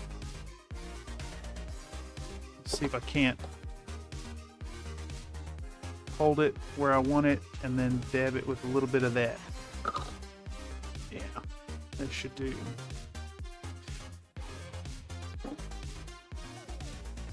Okay. I'm really pleased with the choice to go green on the emerald here, or turn this into an emerald. Looks good. Was a happy choice. I see it needs a little bit more snake bite leather. So we're gonna apply that right now. Right there. Stain up that edge. Alright, so what were we doing? Alright, so not baking soda. Dissolved in water, it doesn't texturize, just sets. I got you. That is, never crossed my mind that you could mix it down, but that makes perfect sense. So right now we're going to take this real bright Ushabti bone mixture and try to apply a little bit of an edge highlight on the sharpest edges here to accentuate them and kind of put a little color back on where we've handled it and rubbed it so much. Some of these corners are just pure white where the paint has completely rubbed off from my shoddy prime job.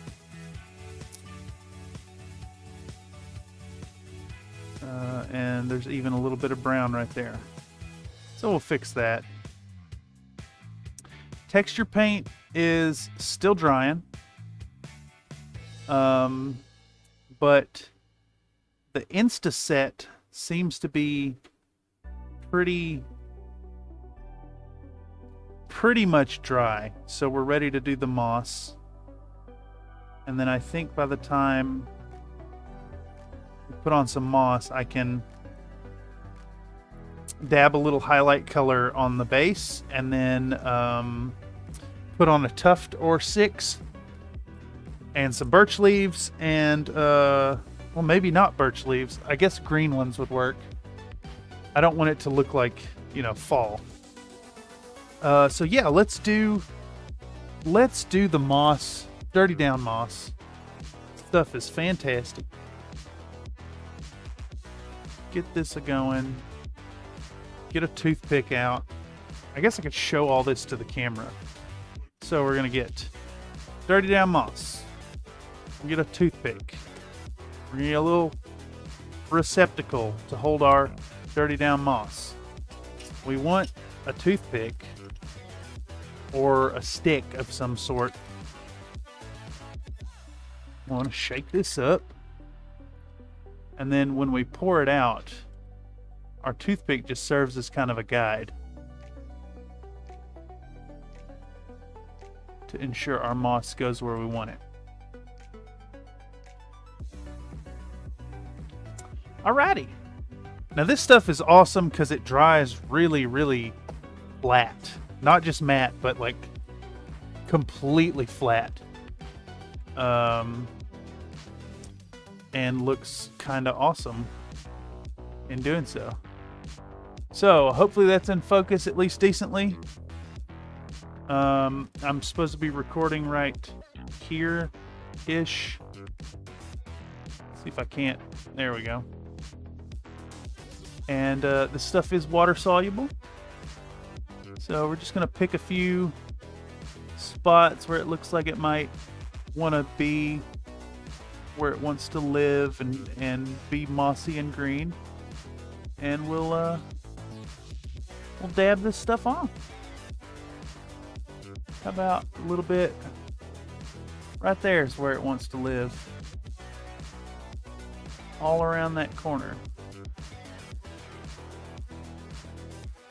A little bit down here. And a little bit on these rocks.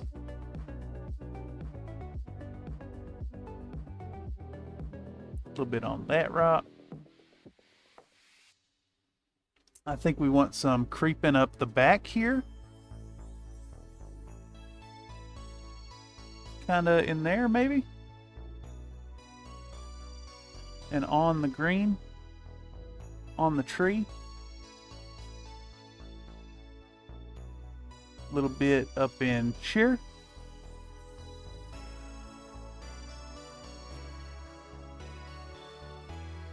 A little bit up in here. Just here and there. Around the base of these plants.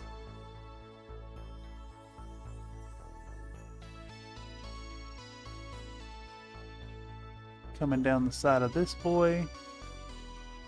Putting it on in a stippling pattern. A little bit in there.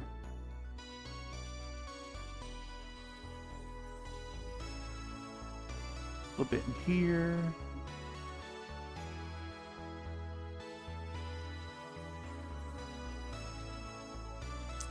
A little bit here.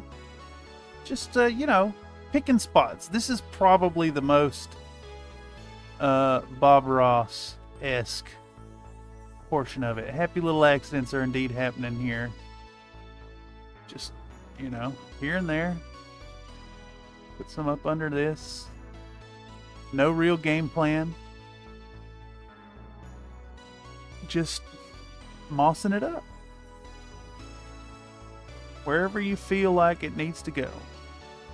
And the beauty of this stuff too is you can come back to it after you got a layer on it and then hit a little more and really build up the depth of the effect. Stuff is really cool. And if you don't already have some in your collection, you really, really should pick some up. The rust and the moss are both recommended. They have a verdigris as well, but I haven't tried it out. The biggest thing is it dries in like this really convincing, super flat effect. It's a little expensive. It's like $20, but it's good. Good stuff.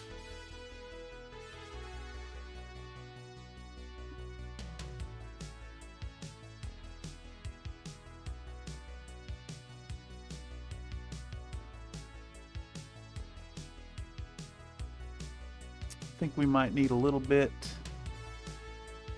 No. It's definitely a less is more. Put some in that corner right there.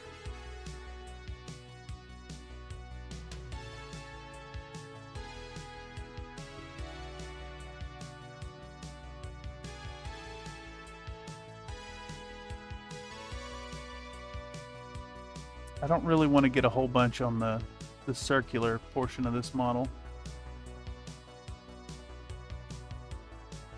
but around the vines is perfect.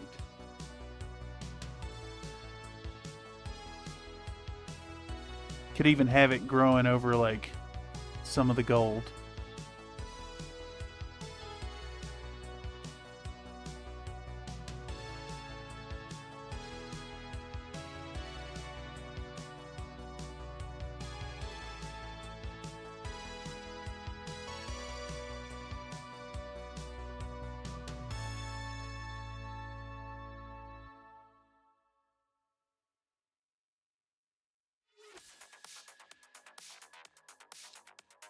Stuff is fun. I haven't had a chance to really use the moss a whole bunch. I used it on the Edna video. She got some on some of her bases, the cat bases. They ended up looking great with it.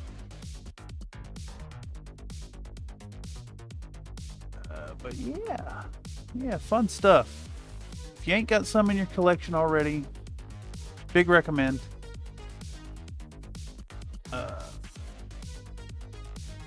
Really good stuff.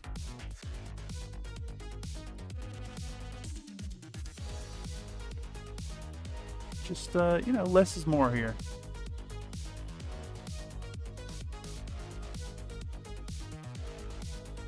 I think that's looking pretty good. Actually, I see a little bit of white in there. I'm going to correct it with this moss product. There we go. All right. Perfect. Looks good to me. What's next? What's next? So we can finish this here boy. I think we're going to... How dry is that? I think the base is dry enough to hit it with a very gentle dry brush. So we're going to do the... What color would be good for that? I think we can use allure brown. That's kind of the dirt color.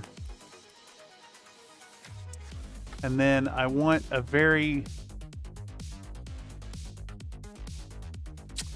I want like a small frayed brush for this.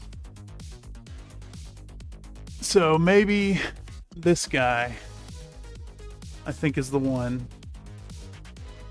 This brush right here. All right.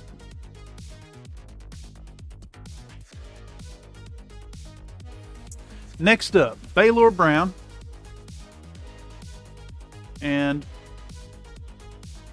we're gonna get out however much is left. Starting to get kind of goopy. I may have also left this Baylor Brown open at some point. Need to really start watching myself on that.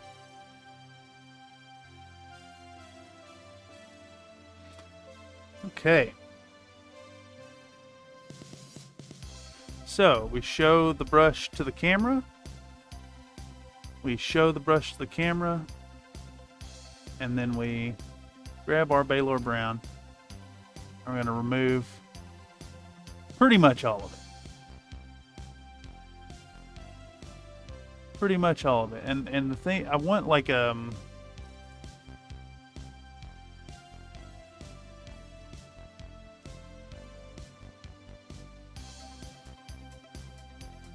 lively color. This stuff is nowhere near dry enough for the nowhere near dry enough. It's still got goopy gunky patches. Well, that is a bummer because I don't think there's much else I can do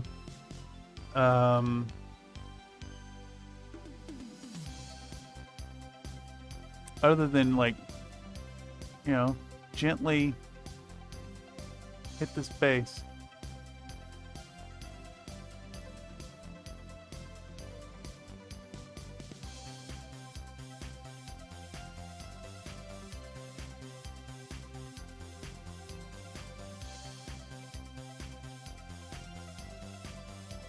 Maybe if I do like an overbrush, it'll be a little better without digging into the somewhat soft stuff.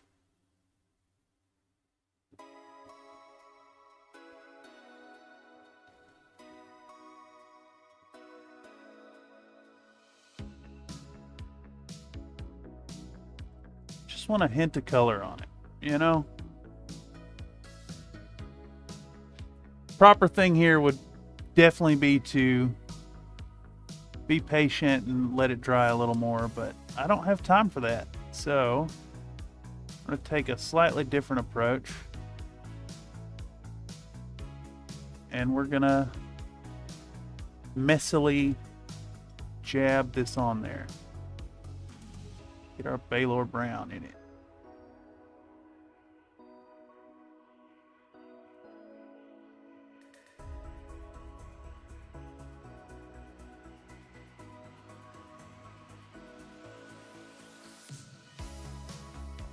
All right, now that's on there, and before our moss dries out, we'll go back to the moss.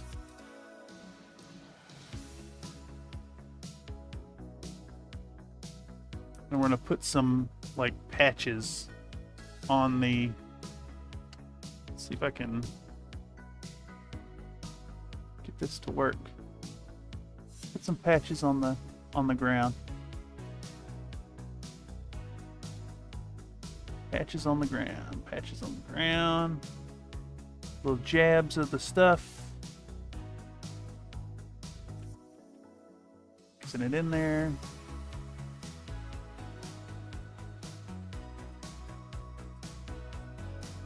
Trying to get a decent bit of lighting on this too. Use this stuff up before it dries out.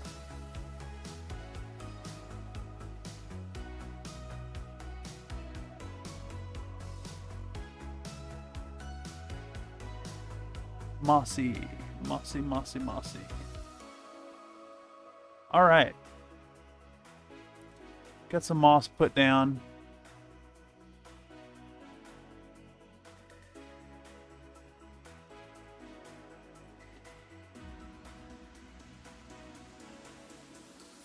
Little variation on the base. All right, and that'll dry up nice and flat. And I think what's next is gonna be, pause this, restart it. I'm gonna get out our Geek Gaming Scenics tufts. And put some on the base. Not quite the color I'd ideally like, but it's fine.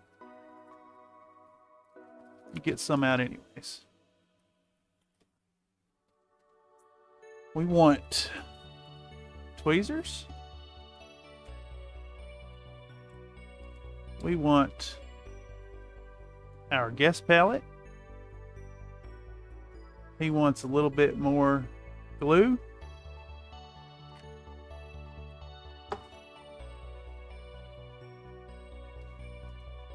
And yeah. Want some self-adhesive tufts. It's not focusing where I want it. There it goes. Okay. All right. I'm going to find a place for this tuft on that base. But first, we're going to dip it in the super glue so that it has a little extra shtick to it. I'm going to worm it in on that base. Stick it down.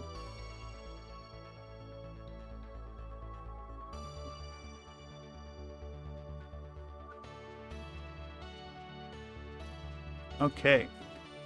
Now we want a smaller one, I think. How about one of these medium-sized boys? And we're going to give it a dip in the super glue. We're going to worm it in there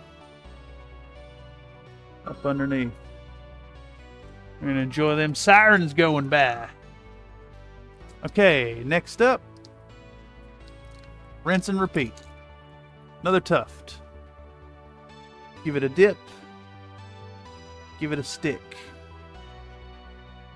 And I think I actually want a small one right next to it. So do that. Get a small one right next to it.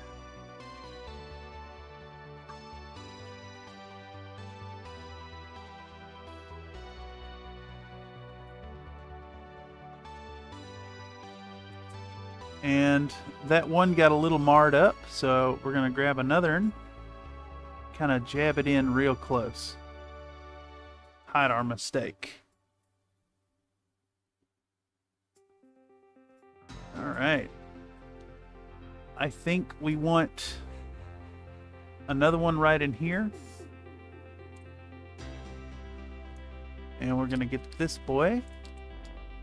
Dip it in the glue. Stick it right there. Fantastic.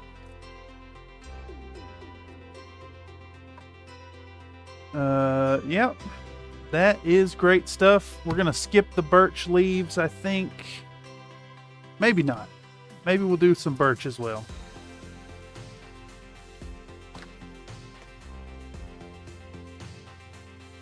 Yeah, we'll do a little birch. Just a few more little base accoutrements.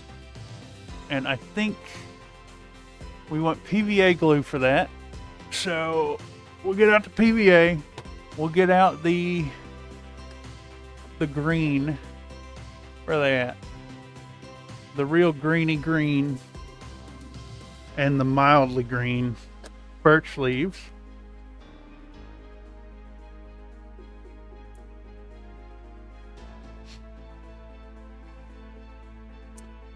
So again, show it to the camera. Put a few out. Don't need many, but you know, a million are going to come out anyways. And we'll get this second color as well. So we get 2 tones of green.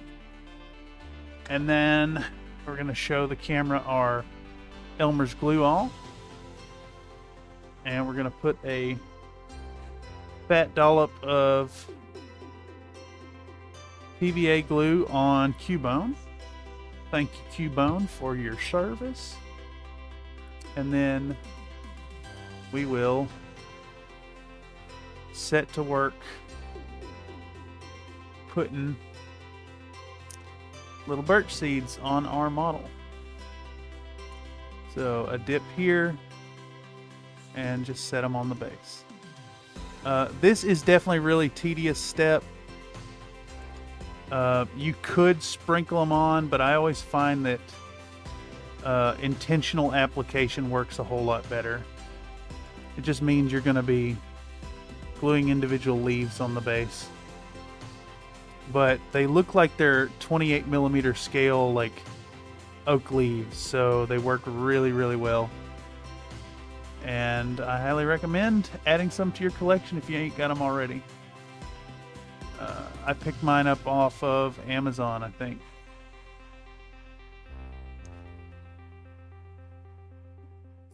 Pretty sure it was Amazon. I know that Amazon and eBay are both places to source them.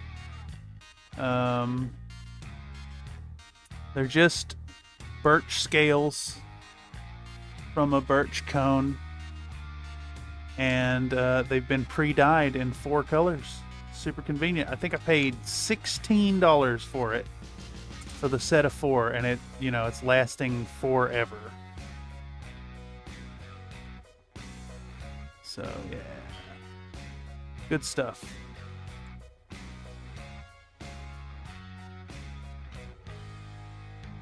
Give him a little PVA and a little stick, and I mean it's white and goopy right now, but they'll dry out, you know, fairly clear, mostly clear.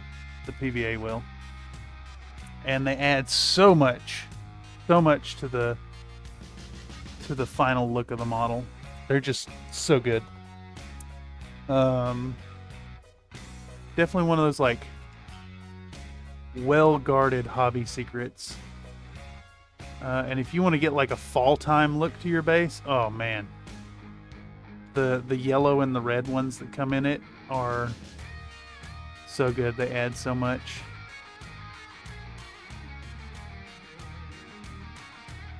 I just want this scene to be replete with some detritus for all the fun little icky, crawly things that live in the dirt.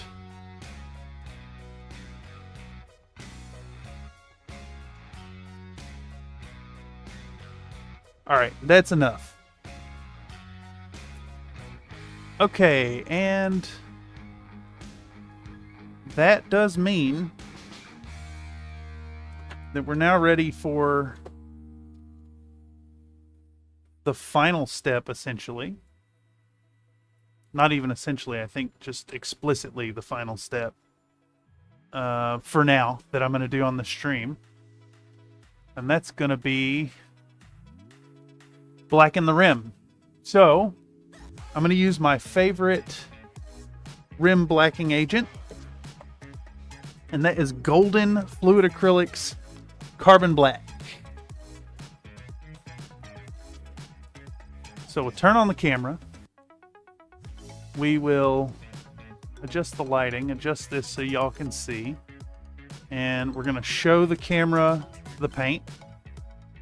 I'm going to put out an empty base. I have a disgusting wet palette right now, and I don't need any colors mixed in with it.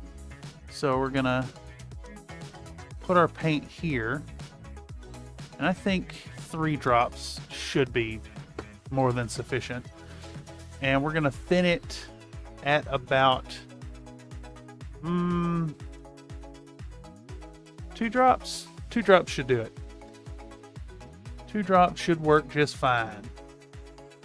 And we're going to take our 3-round liner that has served us so well through this project. We're about to finish this skinky boy after only 4.5 hours of extra work today. All right. Brush a little dirty. Give it some water. All right. I'm gonna do that fucking best final step. We're gonna black this rim. and make this a finished model.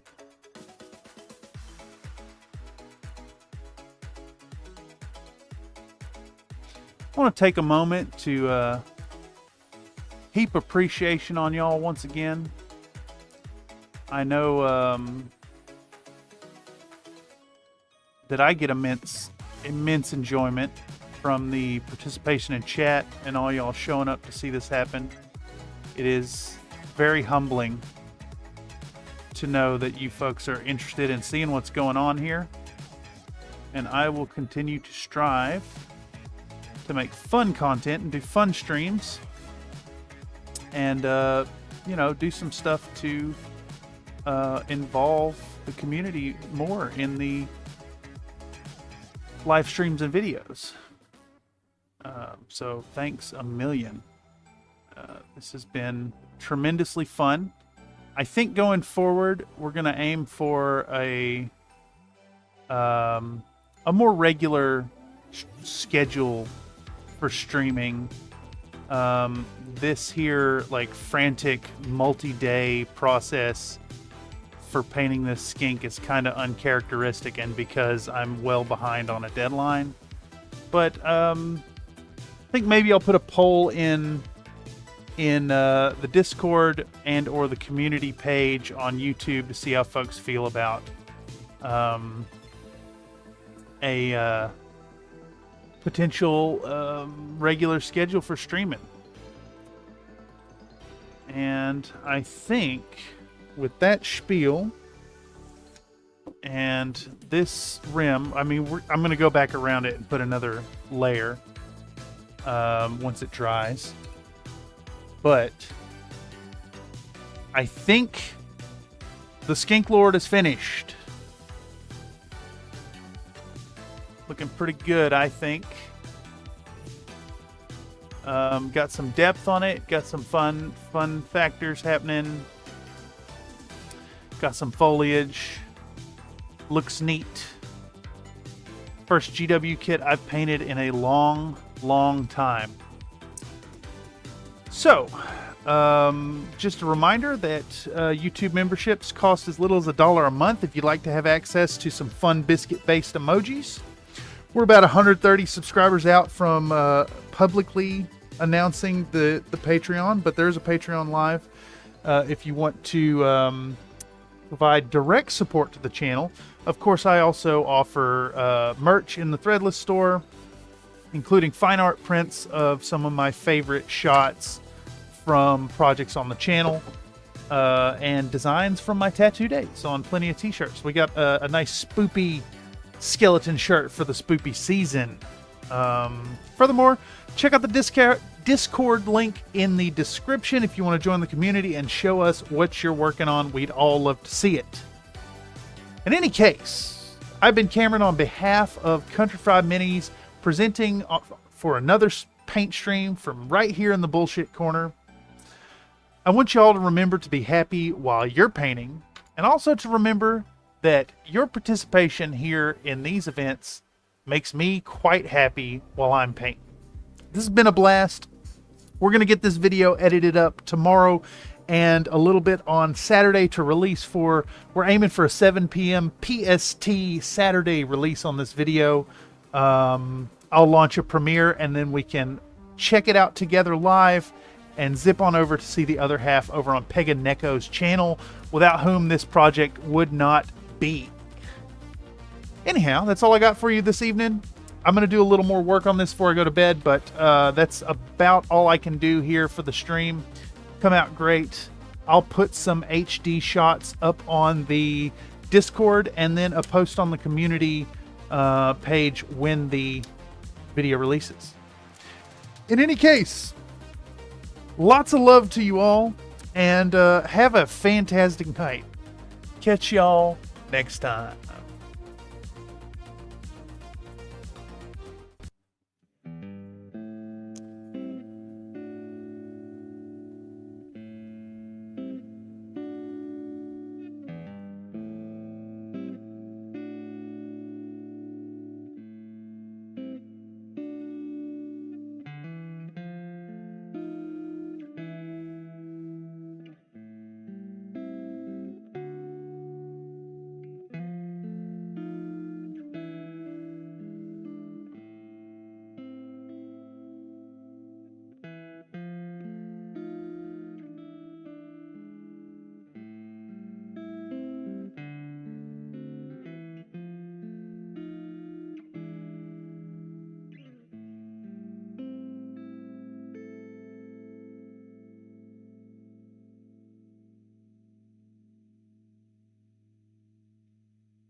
Make sure to go over to Peg and Echo's channel and subscribe if you ain't already. That's some good stuff over there. Seriously. Anyhow, see y'all for real. Bye bye.